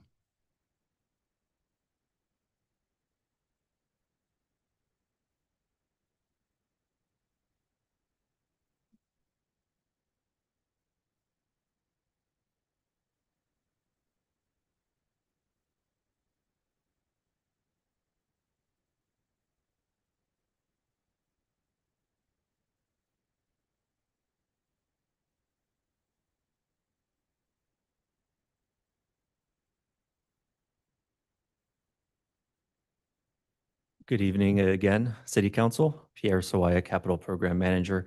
And with me tonight is Jeff Cooper from NV5. He's our consultant assessment engineer. And we're here tonight to present on the resolution of intention and the resolution preliminarily approving the engineer's report for the West Street Assessment District project. To provide some background on the project, property owners successfully petitioned the city to form a utility undergrounding project back in 2021. And City Council initiated the district with funding to begin utility designs and hire an assessment engineer for the project. Following the completion of utility designs and construction bidding, the City Council approved a 20% city contribution to the project back in February of this year. That's to the tune of approximately $1.4 million, and it's in line with what had been done for the past several districts. In March of this year, city staff did hold a district-wide workshop inviting property owners to attend the workshop to learn more about the project, go through some of the assessment methodology, project milestones, and also a Q&A session regarding the project. Approximately 25 property owners did attend that workshop meeting in March. Following that meeting, staff also did outreach efforts for the project, which included mailers, project webpage updates, and also on-site meetings with property owners upon request. Following those outreach efforts, there were several minor revisions made to the engineer's report. Just following up with those on those outreach efforts, several properties were reevaluated and to make sure that the methodology was applied fairly and equitably. So the resolution of intention essentially begins the balloting phase for the project. I do want to be clear that the district is not approved or formed tonight. That would occur potentially at a later date with a public hearing and a tally of assessment ballots. City Council is being asked tonight to preliminarily approve the engineer's report. The report itself establishes the individual assessment amounts for each parcel in the district, It also discusses the methodology applied to the project based on aesthetics, safety, and reliability. As previously mentioned, the city did provide a general benefit contribution to the project of 20% at approximately $1.4 million. That's also reflected in the report. And one item to note is that the city does own parcels within the district. That's the Village Green Park, which consists of 3 parcels. So tonight, council would be asked to provide direction on how to cast ballots for those city-owned parcels. And looking ahead, following tonight's action, balloting would occur sometime this summer. City staff does anticipate returning to City Council here in July for a public meeting, and that would give property owners further opportunity to discuss, voice their opinions of the project, and also gives a chance for staff to provide an update on the balloting phase. Ultimately, we're looking for the public hearing and balloting to occur on September 23rd of this year. Shown on this slide is the cost estimate for the project. I would just like to highlight the items in bold.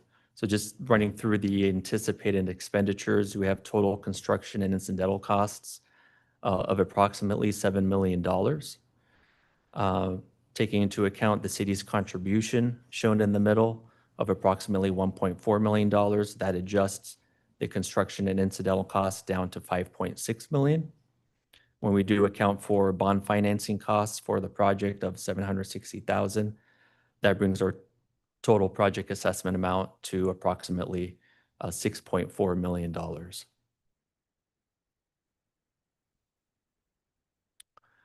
Diving in a little closer, that $6.4 million assessed amount would be applied to 101 parcels within the district. And as shown here on the table is a range of those assessments. So on the low end, we have $24,000 assessments in the district. On the high end, $111,000. The average does come in around $60,000, while the median comes in similarly around $63,000. I would like to point out that the South Coast Water District does have a very large parcel in this district. And for that reason, they are an extreme outlier on the assessment costs. And they do have a very high assessment, and that's due to the extremely large parcel size, which is one of the considerations applied toward the assessments.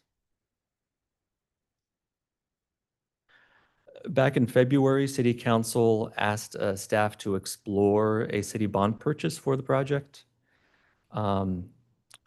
This kind of purchase is typically reserved for smaller assessment districts, as we've done in the past. So I would just like to highlight advantages and disadvantages of this process. The advantages would be an overall lower cost of issuance of the bonds, including administrative expenses.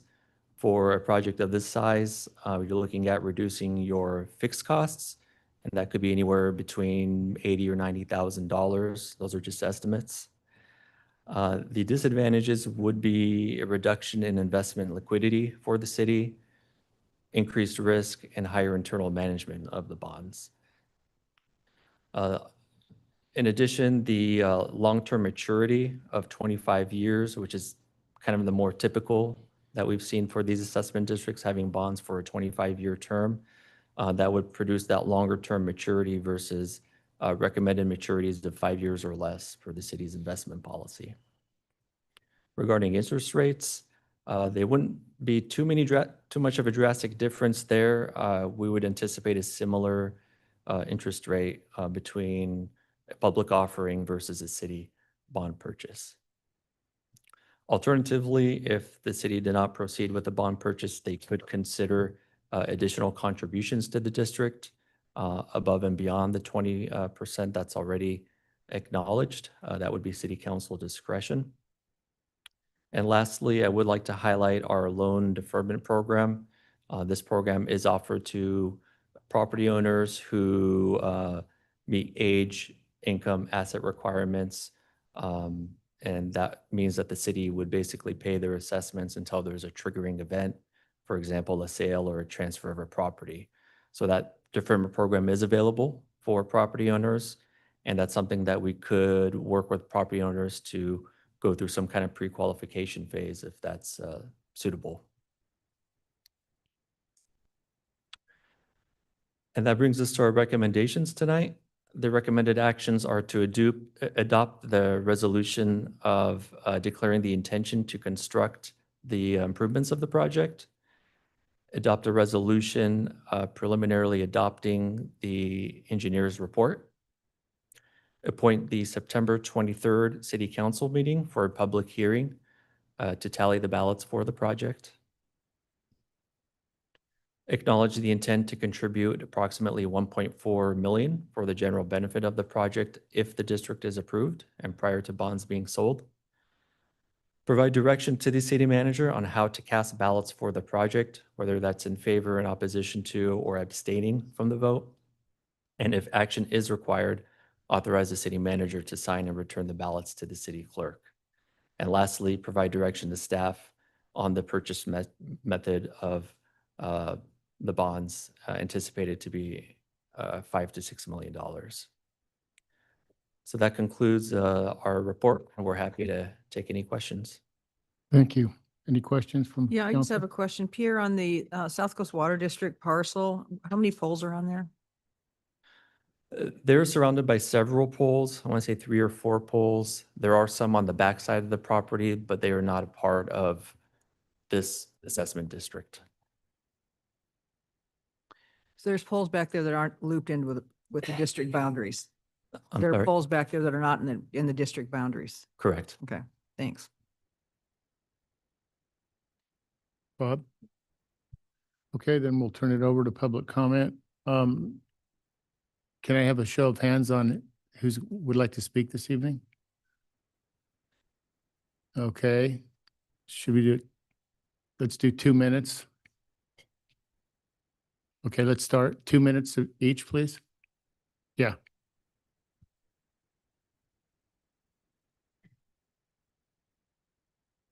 Come on up, you guys.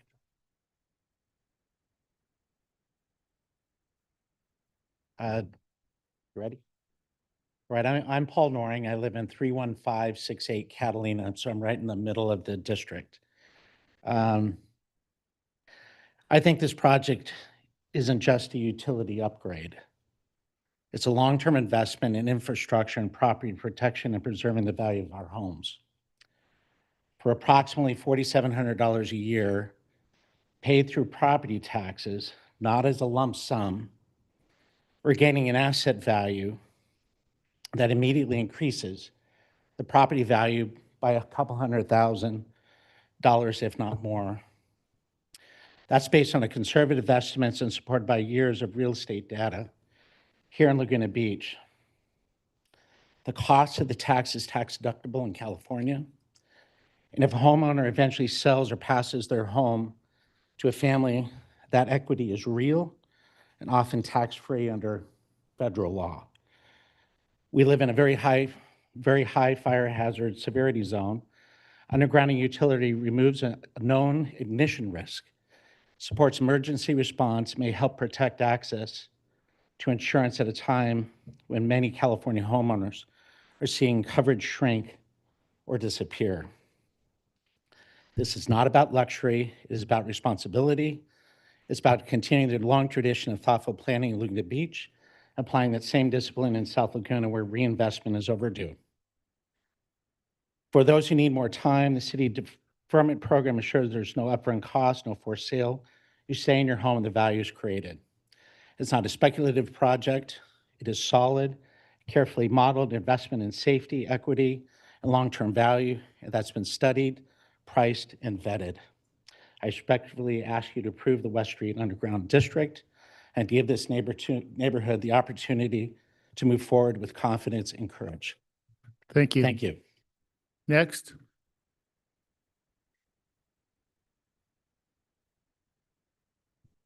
Esteemed council members, my name is Justin Boschnak and I live at 31538 West Street. For the past 5 years, since our autistic son was nearly electrocuted by touching our own overhead riser, I have volunteered thousands of hours of my time to help the entire community on this project. It has been a true honor getting to know all of my neighbors over the last 5 years, regardless of their votes. The fire and safety risks posed by low-hanging wires, deteriorating wooden poles, and exposed transformers are not hypothetical. They are real and recurring threats, as demonstrated by growing extreme weather causing deadly wildfires every year. Beyond safety and outdated technology, these overhead wires and poles are an eyesore in what is otherwise one of the most beautiful coastal towns in the United States.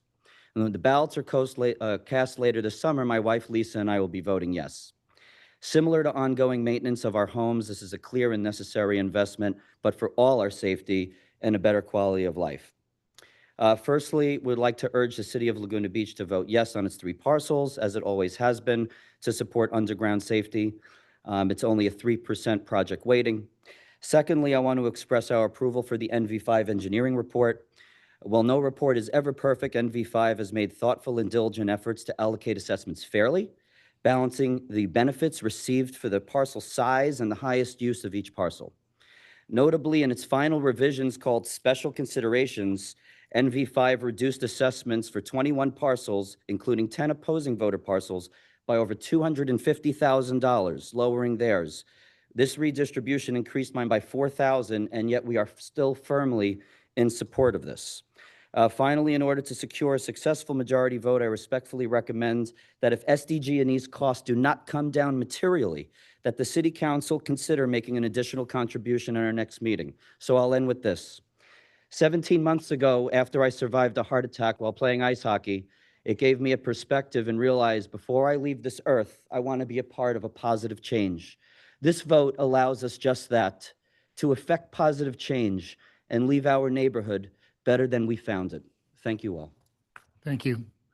Again, we're taking public comment for those who just came in.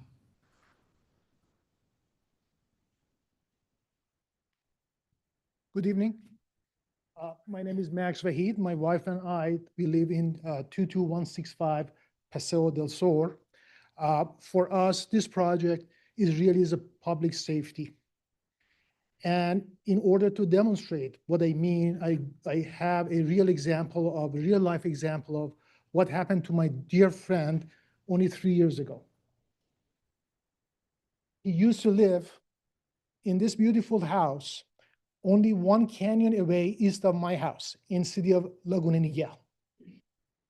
In May 2022, a transformer owned by Edison sparked, and in less than 3 hours, his house turned into this. This project is all about. This could happen to any house that is located within this district. It could happen to my house in the next Santa Ana winds. There is a power pole within less than 50 feet of my house. That transformer, if it sparks in the next high wind, my house will be turned into this, and any house that is located within a utility power pole. I respectfully request this City Council to approve this report, and also I respectfully request my dear neighbors to vote yes on this project. It's really a safety project. Thank you. Thank you. Next.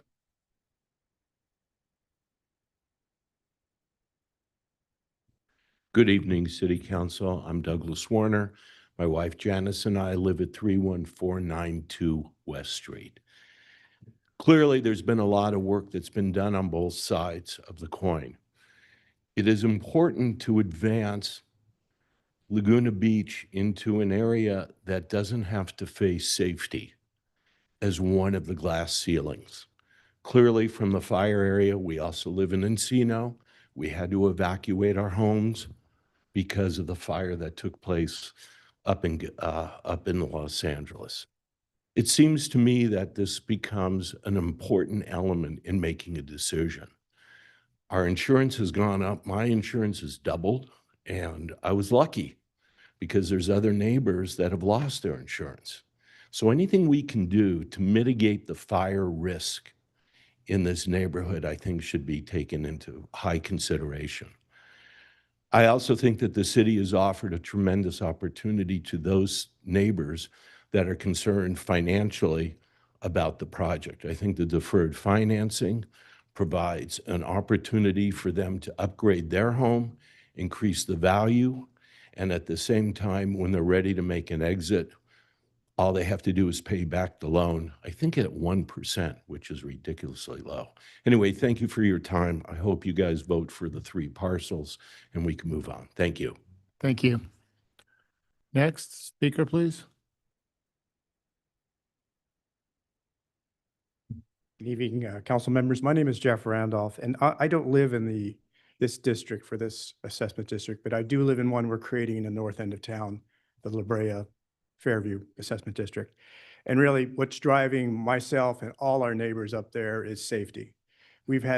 I've lived here 30 years. We've had 2 occasions where the transformers blew and the wires came down.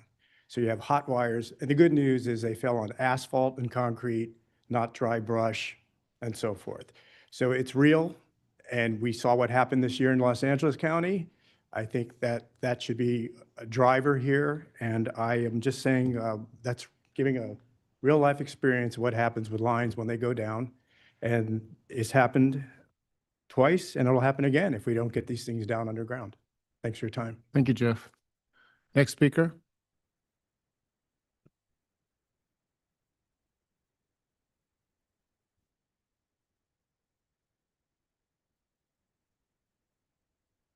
Hi, my name is Mark Dow. My wife, Alicia, and I live on 31565 Catalina Avenue. I also had the good fortune to grow up on Fairview Street in North Laguna back in the day. Proud graduate of Laguna Beach High School. About 3 years ago, when we saw that fire coming over the hill, the smoke coming over the hill from the Aliso Canyon fire, that kind of changed our perspective on how serious the risks are becoming. And of course, the fire in Palisades up in the LA area this winter really drove it home. We had our home insurance. Well, we were told they would not renew it a couple of years ago. And for those who have renewed it, obviously the expense has gone up considerably. We think it's a fundamental safety issue that's only going to get worse. And we would appreciate very much the effort of those in the community, Justin in particular, for moving this forward. And we very much support the city's efforts for the deferred payment programs for longtime Laguna residents that might have a harder time meeting the bill. So that's all. Thank you. Thank you. Anybody else?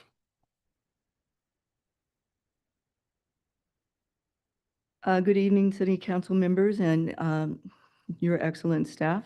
My name is Lisa Bell. My husband Rex and I live at, we own 31558 Eagle Rock Way. We know a couple things about fire.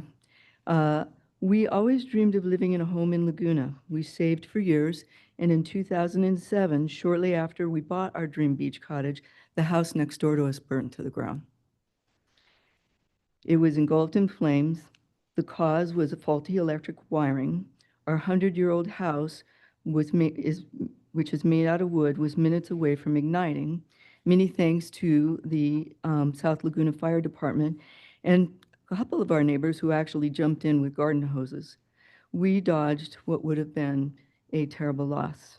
We all know the benefits of what undergrounding does for us, and many of them have been listed here. I'm just going to add one more, that undergrounding requires less maintenance. And in emergencies, after emergencies, in communities that have done undergrounding, they recover more quickly because their infrastructure was left intact. 4 years ago, when we learned about the efforts to underground in our area by Amy and Jason and others, we started the planning and the saving process all over again, understanding that the right thing to do is this investment that will pay off for us all. Not only does it improve aesthetics, but it increases or decreases the potential loss of our home.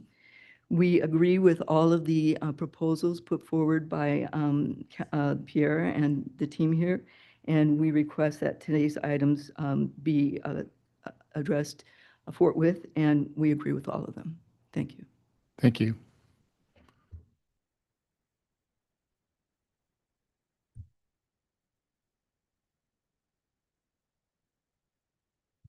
Hi there. My name is Stian Mork. I live on 31552 Catalina Avenue. We are in favor of this project. We think it's time for it to get done. Earlier today, I took my dog for a walk and looked down west, and I saw these old, leaning power poles down West Street.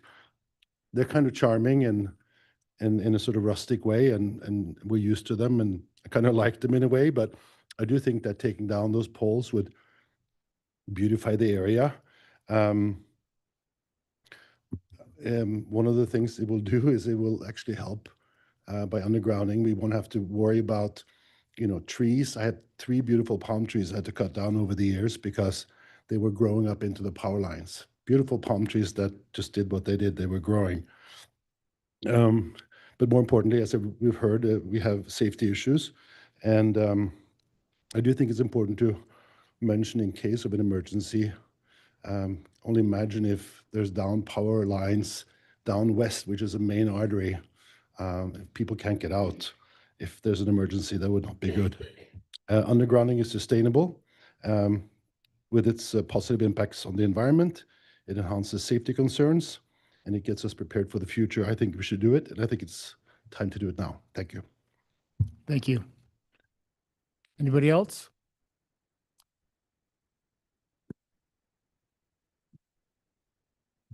Who else would like to speak this evening? Can you raise your hand? Do we have anybody else? Okay.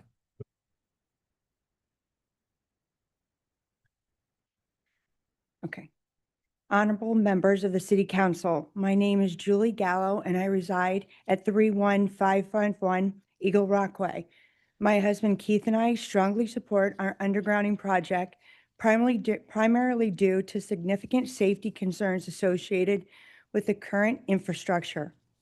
We live in a nearly 100-year-old home that we have worked hard renovating over the past 2 decades. The prospect of losing our home to a preventable fire, one potentially sparked by overhead utility lines, would be horrific. Our property has utility poles, live wires, and a transformer directly in our backyard, where my family and I spend a great deal of time. The danger is real and the risk is unacceptable.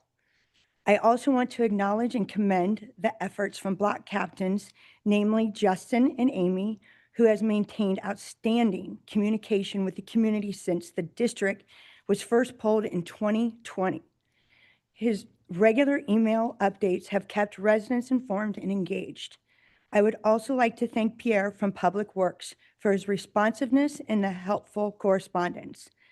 That said, I'm increasingly concerned by a campaign of misinformation being spread by a small group of individuals opposed to this project. Specifically, I received an unposted letter in the mailbox containing false claims about the undergrounding effort. My security footage confirms that Mr. Slattery was seen placing flyers directly into our mailbox, an act that constitutes a federal offense.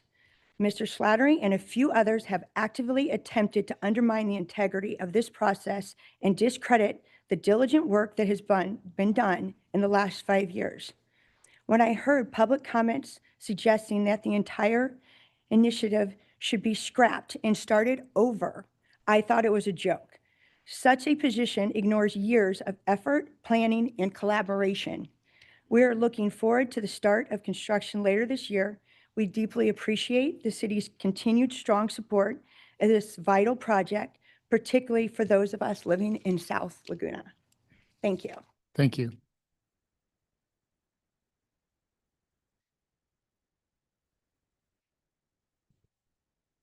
Good evening, Council. My name is Robin Hall, and I am not involved with the West Street district assessment. I'd like to state for the record that I am very much in favor of having district assessments throughout the city. My concern is just the cost that the city is discussing to assist with this. In November 2018, residents voted against Measure P, the City Council's proposal to raise the local sales tax to fund the undergrounding of utilities. Now with agenda item number 15, the council is proposing that residents collectively bear additional costs for selective undergrounding utilities. The Wildfire Mitigation and Safety Report identifies 11 specific districts for undergrounding purposes. However, it does not provide the total number of districts within the city. According to the information provided in the West Assessment District Agenda Report, the obligated cost is currently estimated at 10% or $707,000, as shown in the table on page 6. I understand this has recently been increased to 20%. The same table outlines potential increases in the city's contributions at levels of 20, 30, and 40%, which would amount to approximately $1.4 million, $2.1 million, and $2.8 million respectively. If the council decides to increase the contribution percentage for the West Assessment District, it will be establishing a precedent that for future assessment districts, the potential financing impact of such a change cannot be accurately projected, as each district will differ in topography, parcel count, and cost. The decision should not be viewed as a simple adjustment to a single district. It represents a fundamental shift in policy. The long-term financial implications, potentially reaching tens of millions of dollars, must be carefully evaluated for both current and future assessment districts. And again, I reiterate, I am all in favor of districts and undergrounding, but just not concerned about the city cost. Thank you. Thank you. Next.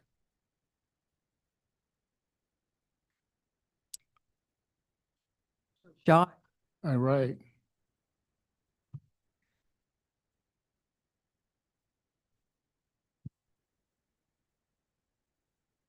So Mary Locatelli again, and I as well am not a member of the district. So my concern is just on the policy. I think at the top of page 5 of the agenda report, it says that the investment policy was modified in 2024 to eliminate the 5-year issuer limitation on municipal bonds issued by the city. So now I regularly attend the Citizens Audit Review and Investment Committee meetings, and I attend all the council meetings where that committee is on the agenda, and I don't recall that change ever being discussed or approved by the council. I also can't find the discussion or approval on the website. In the most recent 2024 audited financial statements, the change is not reflected in the statements, nor is it reflected in the 2024 investment policy that's currently on the city's website. So I guess I just have a question. Did the city approve, the council approve that change, and where can we find evidence that it was approved? And it's a big deal, because if you use a 5% limitation, then we can have bonds to the city in a total amount based on the last treasurer's report of about $8 million. If you remove that limitation, that goes to $42 million. So in a sense, we're having a 5-fold increase in the amount that we can invest in the city of Laguna Beach bonds. So it's a big deal. And we're talking tonight about $5 million. If we have 11 districts, you can see that this type of program could easily eat up the entire $40 million.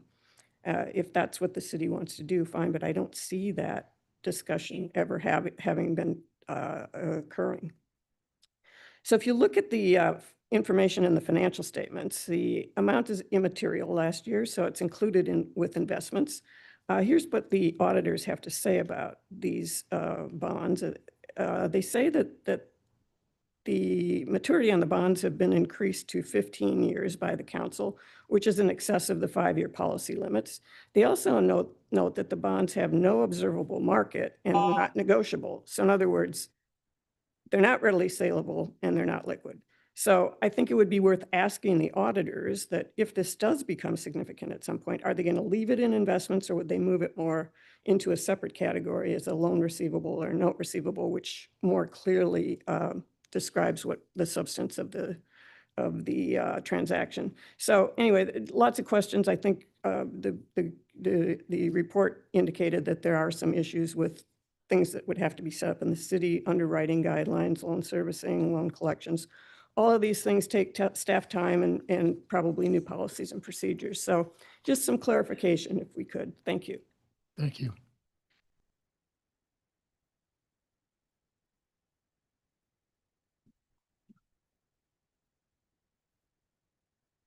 Good evening, council members. My name is Martin Schatz and I live on Rico Road. My wife Liz and I are here to express our strong support for the undergrounding project. Like many in our community, we followed the devastating news about the Palisades fires and the Eaton fires. We heard something, that the mayor talked about something. It was heartbreaking, when you see what people lost. So the fear became real to us because we knew this can happen here in Laguna Beach. My wife and I, attended this May 6th meeting and listened carefully as several residents spoke about why they would vote no.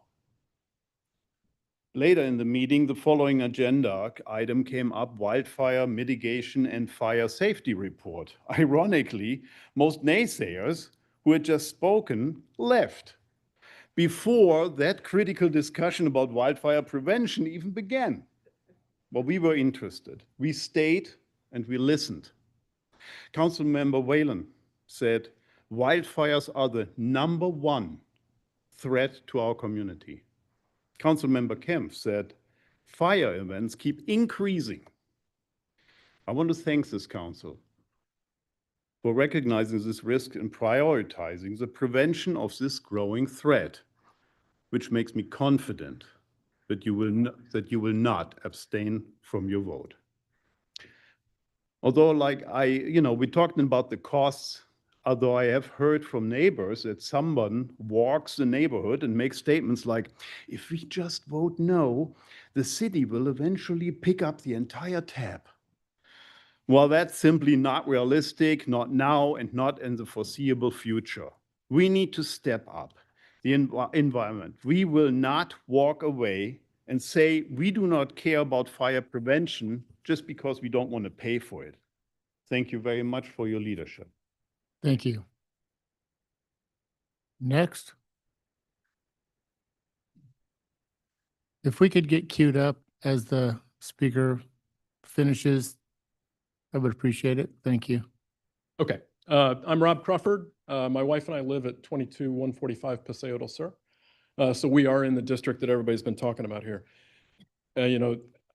Our house is our most valuable asset in our family. And the #1 risk, the thing that keeps me up at night, is wildfire, the worry about it. And I think you guys have all acknowledged, I read an article in the paper that this is the #1 risk to our town, wildfires. And so then you look at it and say, gee, what can we do? Well, let's address the #1 risk. And we've got a bunch of neighbors here that are willing to pitch in. I appreciate that the city is willing to contribute some. Would love to have the city contribute more, honestly, because this affects us, but it affects the other areas around us as well. We had one that came close to us a few years ago. If the wind had been blowing the other way, it would have been a different story. It would have been very scary. So, we've got a chance now to pull a trigger and do something to make a difference on the #1 risk to our town and specifically our district. Let's underground these power lines. It just makes sense. So we're in favor of it locally in the district, and we appreciate the city's support. Thank you. Anybody else? Okay, last call.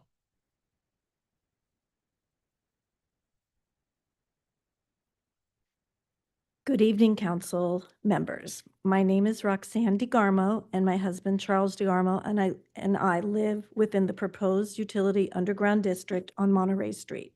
Before I begin, I'd like to thank you for the opportunity to speak tonight. I'm here to respectfully voice my opposition to the proposed West Street Underground Utility District, a sentiment shared with many of my neighbors. I'm the first one to speak about it tonight. There are numerous concerns we have about the project, but in interest of time, I'll focus on 4 key points. First, a 2025 update to the 2019 Wildfire Mitigation and Fire Safety Report identifies Monterey Street from West Street to Eagle Rock Way and Virginia Way from Eagle Rock Way to Fifth Avenue as key evacuation routes. The report report clearly states there should be prioritized for undergrounding as soon as funding becomes available. The City Council recently approved funding for the Virginia Way Underground Utility 2025-1 project using Rule 20A funds. It stands to reason that Monterey Street, with the same evacuation priority, should be funded in the same way. Safety and fairness should go hand in hand. Second, the petition process misrepresented the potential costs landowners would bear. Property owners were not fully informed of the true financial implications when their signatures were gathered. Transparency was lacking, and that undermines public trust. Third, the cost assessment methodology for the district is inconsistent with other underground utility districts, such as Coast Royale. In those districts, ocean view impacts were factored into the cost-benefit analysis. In the West Street District, they were not. This inconsistency creates an unfair and unequal burden on our community. Lastly, public funds will be used to cover the assessments for publicly owned property such as the Village Green Park, SCWD property. This means taxpayers, water ratepayers, including those of us in the West Street District, will end up paying twice, once through our assessments and again through taxes or utility rates. That simply is just unjust. For these reasons, I urge you to reject this project as currently proposed.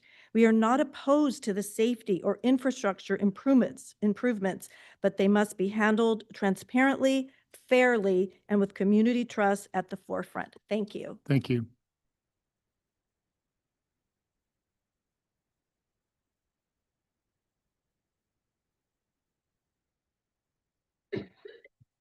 Good evening, council members. I'm Betsy Klein, and I live on Monterey Street in South Laguna. And I strongly oppose the proposed West Street Underground Utility Assessment and ask that the council not approve the current engineer's report and that this project is terminated here tonight and does not proceed any further in its present form. Those of us that signed the petition back in 2020 were given inaccurate information. And if we could, most of us would take back our signatures. The assessment methodology changed dramatically and is questionable and faulty, and we are now sitting with significantly higher costs, which is just simply not okay. Then there is the matter of the evacuation route. As stated in the city's 2025 Wildfire Mitigation and Fire Safety Report, the section of Monterey Street and Virginia Way from West Street to Fifth Avenue, and I'm quoting here, was identified in the 2019 report as a key evacuation route that should be prioritized as an undergrounding project when funding becomes available, end quote. The fact that the city staff knew this back in 2019 but did not inform the residents so that they could make a more informed decision is alarming. The results of the number of signatures on the petition would have been vastly different. Now in this area of Monterey, from west to Eagle Rock, this project puts the burden of the cost on the homeowners, while the people just on the other side of Eagle Rock down to Fifth Street will be paid for by the city. That we weren't informed of the evacuation route plan gives the strong appearance of being unethical, and the homes down the street not having to pay is definitely not equitable. I'm certainly not opposed to fire safety or the undergrounding, but just the methodology used for this specific plan. I respectfully ask the council not to give resolution to approve the engineer's report and not let this project move forward in its current state. Thank you for your time. Thank you.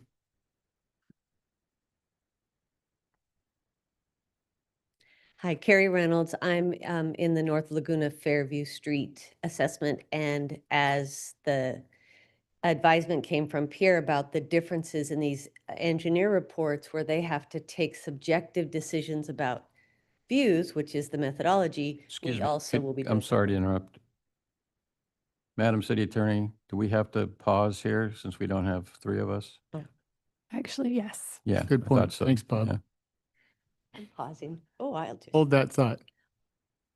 Oh, you guys. Yeah. Reclaiming my time, reclaiming my time.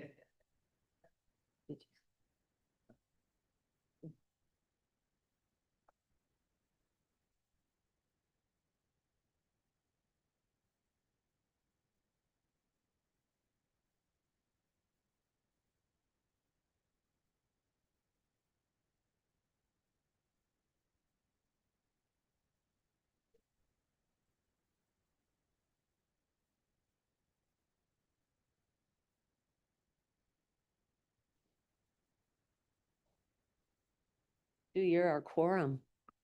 Yeah, we lost our quorum. We had to take a pause. Sorry, I drank so much water. It's okay. I was gonna run and get you, but I thought that. That's, Okay, we'll start this from scratch then. Thank you. yeah, sorry about that, everyone. That's all right. Hi, Carrie Reynolds from the North Laguna Assessment District, and we are also using the view methodology that is being utilized in the West Street because the views are so subjective. And what's happened now is safety is becoming the #1 concern, but we also have functionality and aesthetic. And the engineering reports that have gone before us, I think the learning along the way from Pierre and his team is that they were not, they're just not legal and fair by deciding if my uphill view might be beautiful and Green Hills, why aren't you counting that, right? So we're just here to support the project. We're come up in a few months, and I just wanted to make it clear that our methodology is also the same. Thank you. Anybody else?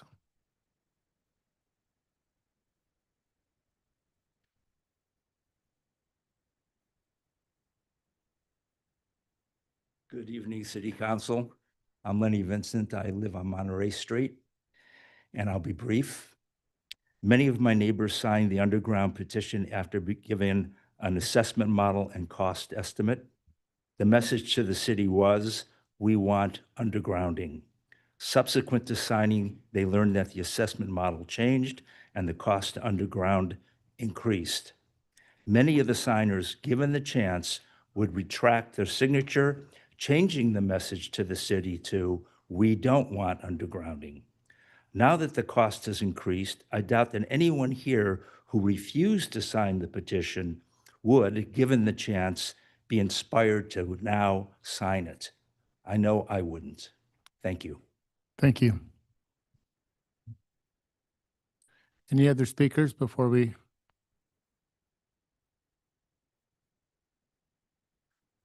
If there's anybody else that is going to speak, can you please come up?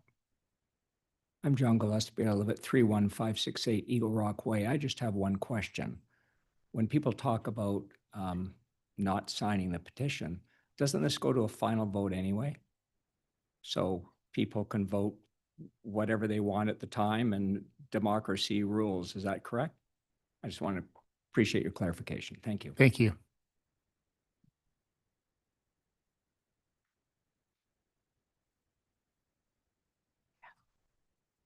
Good evening, Council. Bob, Mark, Sue. Thank you for the opportunity to speak. As the proposed West Street District are being pressed, so many last-minute changes within the last 2 weeks, that addresses the inconsistencies. Last-minute change in assessment amounts, change of voting date, and final disclosure of true voting procedure. The first two were done without any notice or input from the public. This has become very complicated and messy from the standpoint of appearances. Why did staff proclaim at the March 26th public meeting the necessary votes to be approved would be 50.2% to pass? At no time was it disclosed that all votes are not equal. Why withhold that information at the public workshop, the only public workshop? Neighborhood. The majority of the neighbors before you tonight were part of the original petition. These faces are not familiar to you because they have always accepted what the council has done in over the 20, 30 years they have lived in our neighborhood. I ask you to consider, why are they here now? This is not the first time in South Laguna there's been issues before this council, although they chose to accept your choices and not come and speak. I have seen multiple emails and texts harassing them with, if you doubt their claims, I ask you to take the time to review them. I'm sure they would be happy to share them. Now you know my face. 15 years I have dedicated to the city, and I understood that appearances matter. If something was legal and permissible, but didn't have the appearance or ethical that it was, if it didn't appear to be ethical or legal, that was the time we had to pause and find a way to correct the public's perception. Nothing is worse than a misconception in a small town like this. Compromise. I am here to plead for a compromise. Please add the fourth methodology to the engineer's report that considers view impacts. This is not an unreasonable request, as every other undergrounding district that has been approved in Laguna has included it, particularly the Woods Cove, which just got approved, and the Coast Rail. Additionally, I urge you to abstain from voting on the Village Green Park parcel. Please do not approve the proposal tonight as it stands, as it appears both unequitable and unethical. Thank you for your consideration. Thank you. Next speaker.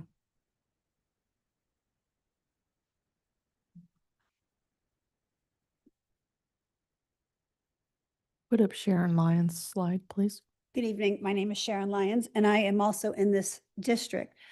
I would be the last person that would be against fire safety. I lived here most of my life, and in '93, I had to pack up my car, pack up my dogs, and look at my house and think, what am I never going to see again? Fortunately for me, my house was still there when I came back.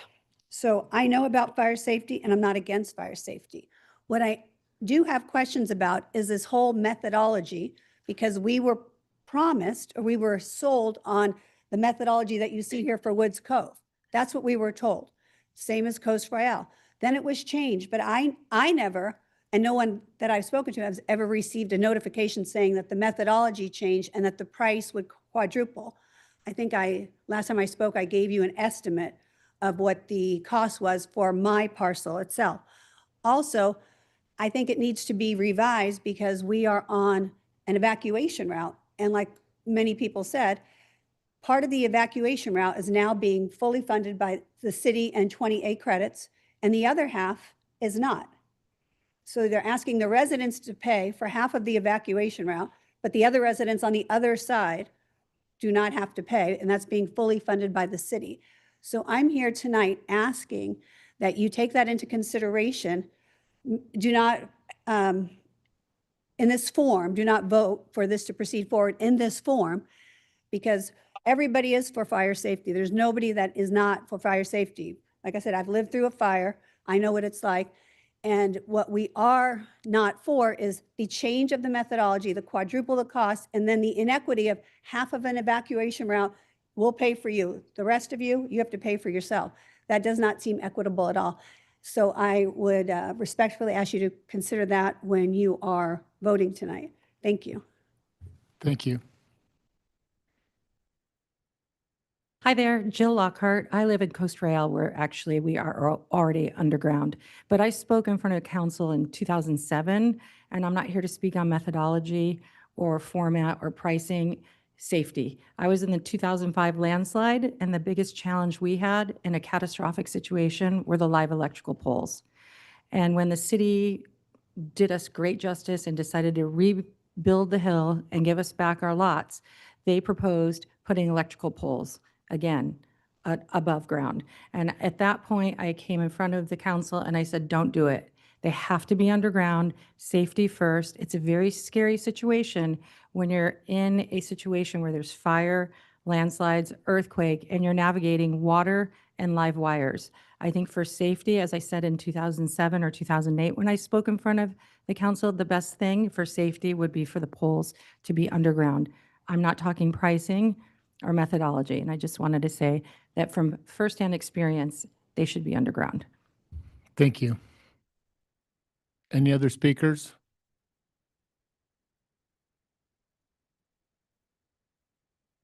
Hello, Christy Miller. I wasn't actually anticipating speaking, but I thought it might be appropriate to address some of the questions or comments that have come up. I was involved in the Woods Cove and building the Woods Cove district. We are currently undergrounding. As a matter of fact, the laterals on our street got dug out this week, so it's very exciting to watch that happen. Our assessments were assessed by views. And I have to tell you, that was so controversial in our neighborhood. It is so subjective to try to determine that what's a view, what's not, who is charged more because of that or not.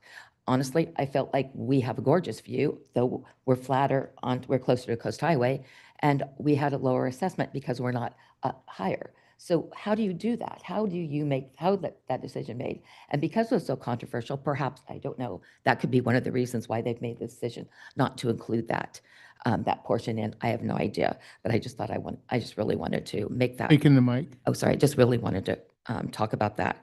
One of the things that our neighbors have just really, whether you are for or not the Woods Cove undergrounding, have come to realize we naively believed that we were safe because we live so close to coast highways, a general rule, most of our area. And we thought, okay, well, those fires are going to happen up in the hills. We just really never believed that it would hit us that close. Watching that fire come all the way down made us realize how lucky we were that we made the decision, we formed our district, and they were currently undergrounding. This district, the West District, is also close to Coast Highway, and it's something I think you all should think about. Thank you. Thank you.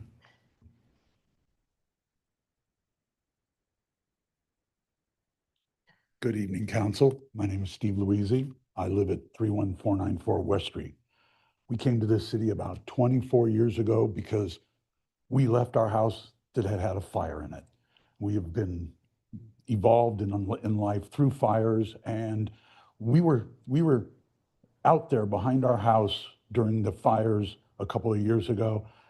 And it's not the wires that put our houses in jeopardy. It's all the trees and all the foliage.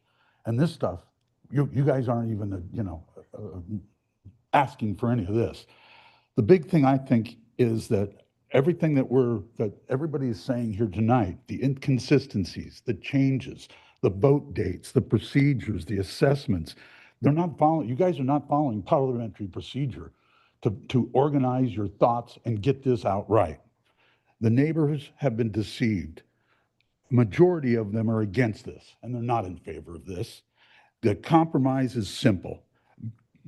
Add to the engineering report with a reflection of ocean views to make everything fair. Help make this right for South Laguna. Do not approve this proposal. Get more information. Be better prepared.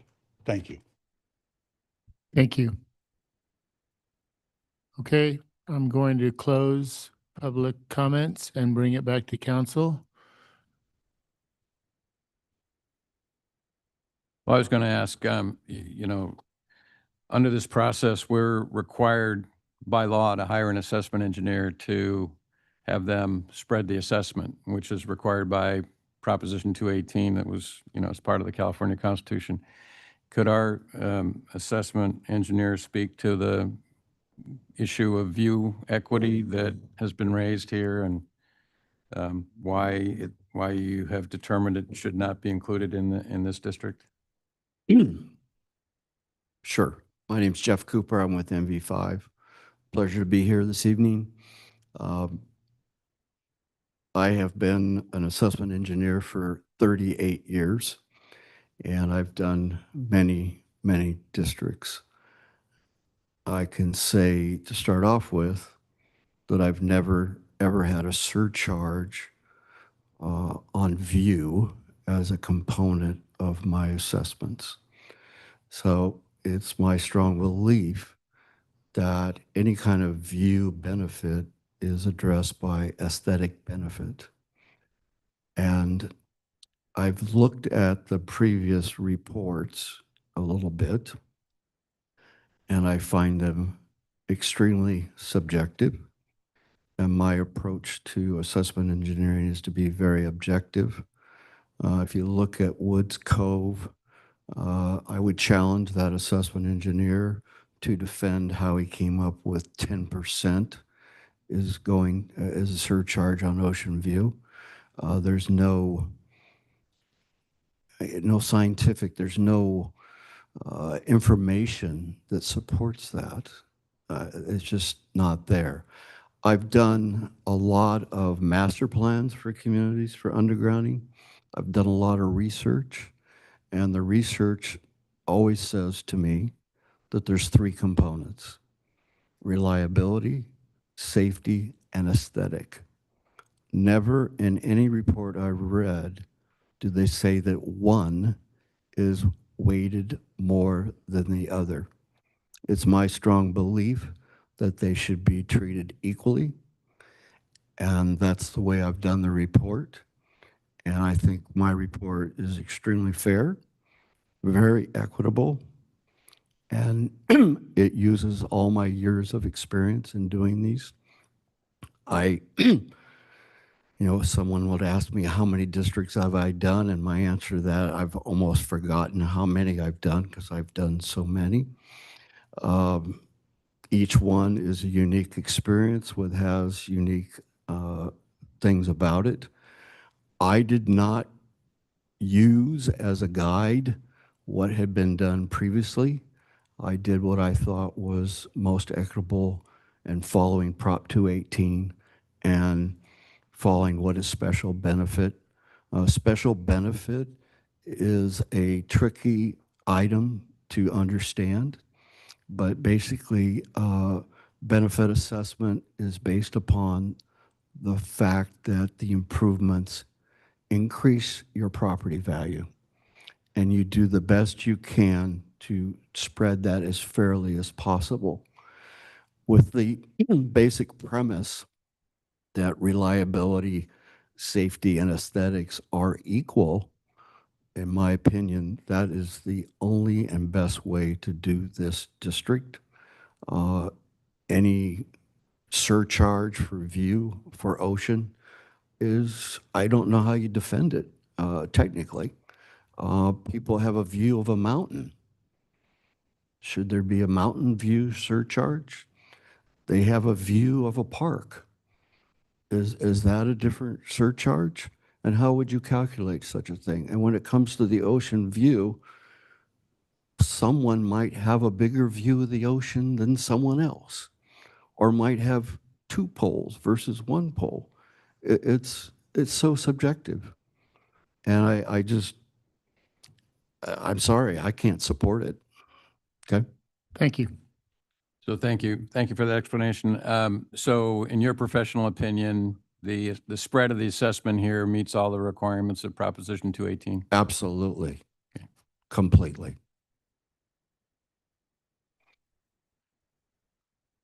Sue, do you have any?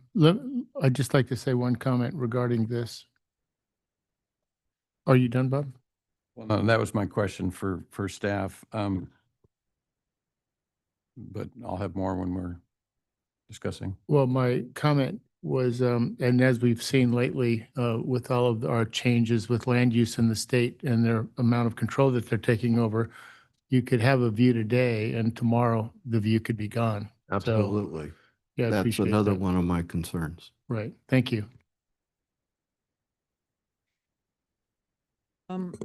Yeah, I don't really have, I mean, we've done a lot of these, so I don't really have a lot of questions. Bob,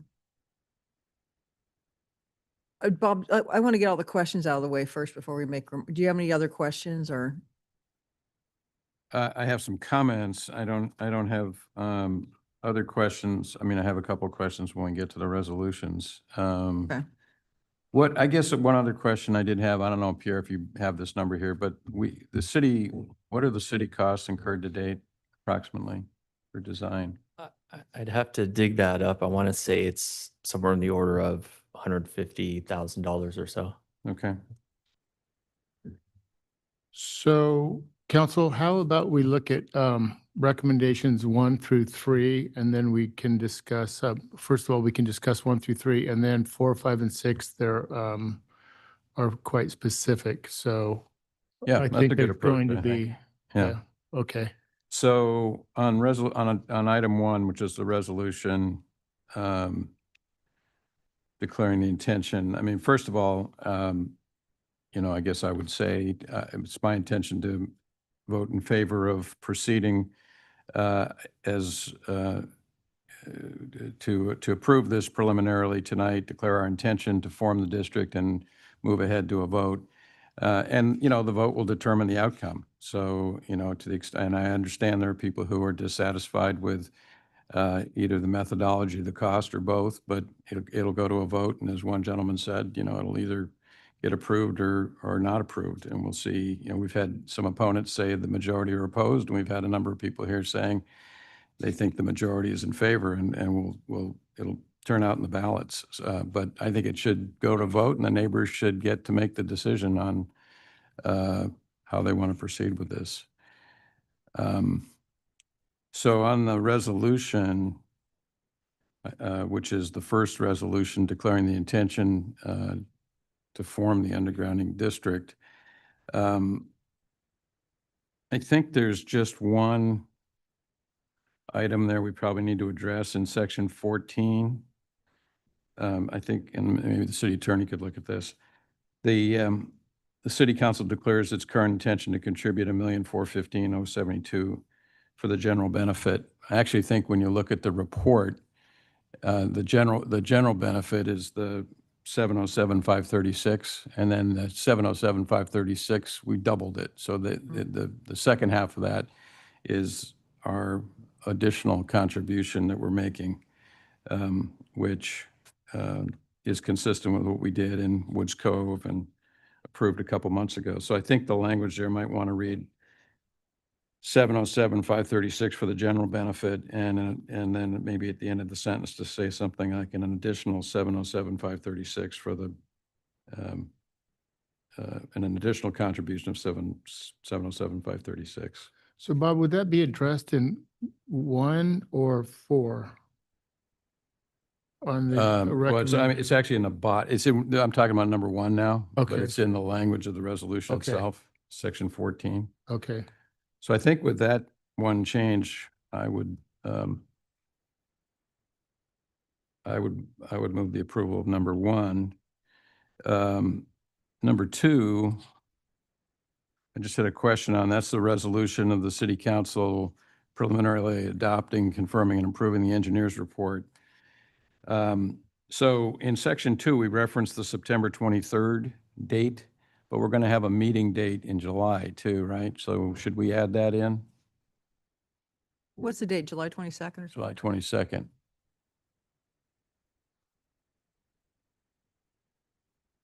Yeah, we should add it in. I think we've got a I think you call it a public meeting in July and then a public hearing in September. So maybe we should just add a sentence that says we're going to have a public meeting in July. Councilmember, we certainly can add a sentence that says that this is specifically setting the public hearing, which we're required to do, but I think we certainly can reference the fact that there's the additional Clear meeting about it. that will occur in July. Yeah. Okay. So I think with those changes, I would move recommended actions 1 through 3. Second. Can we break these up? Yes, sir. Yeah. So we're going to do 1 through 3. Yeah. All in favor? Aye. Aye. Thank you. Move on to number 4. You want to take these separately? I guess we I should. think we should. Yeah.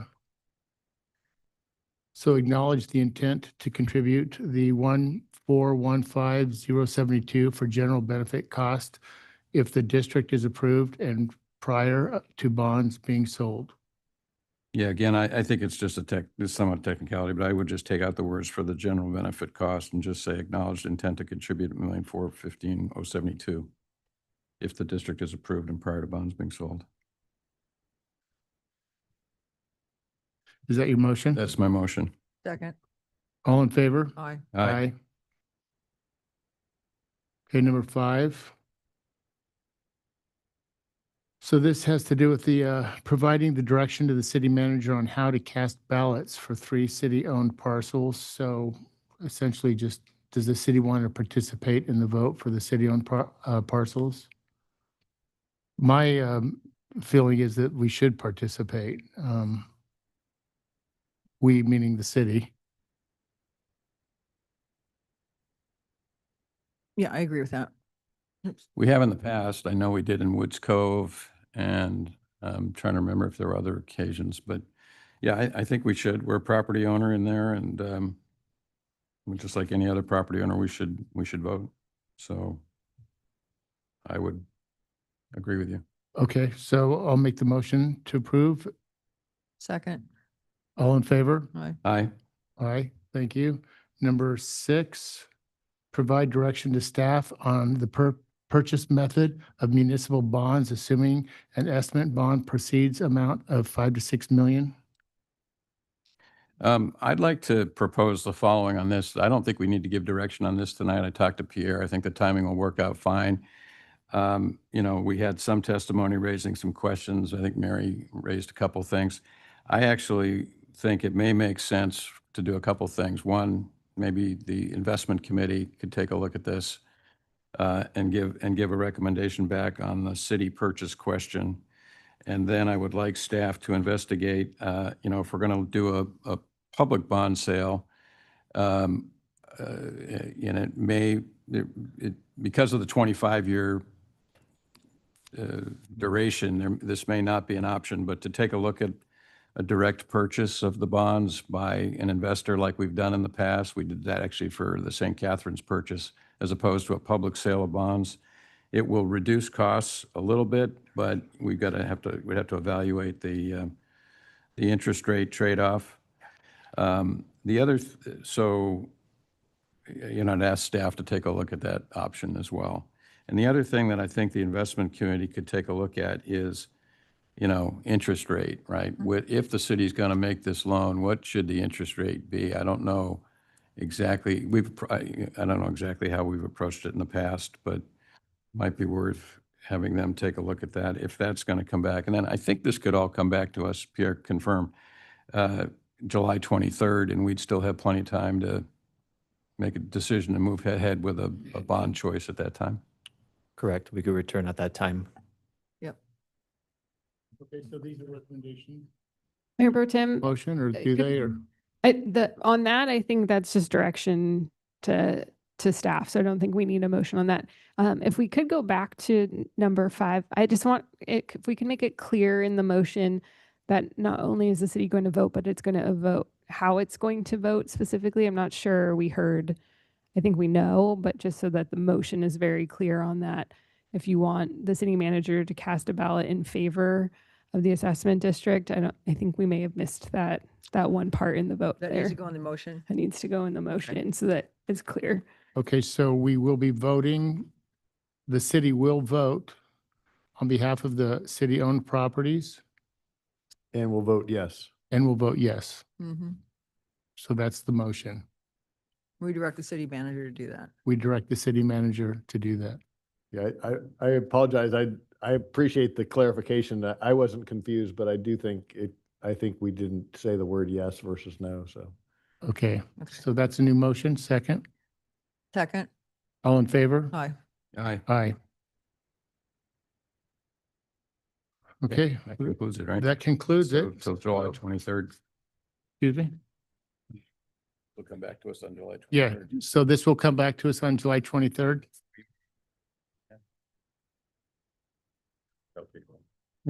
Our next meeting, this meeting is adjourned. Our next meeting is June 10th.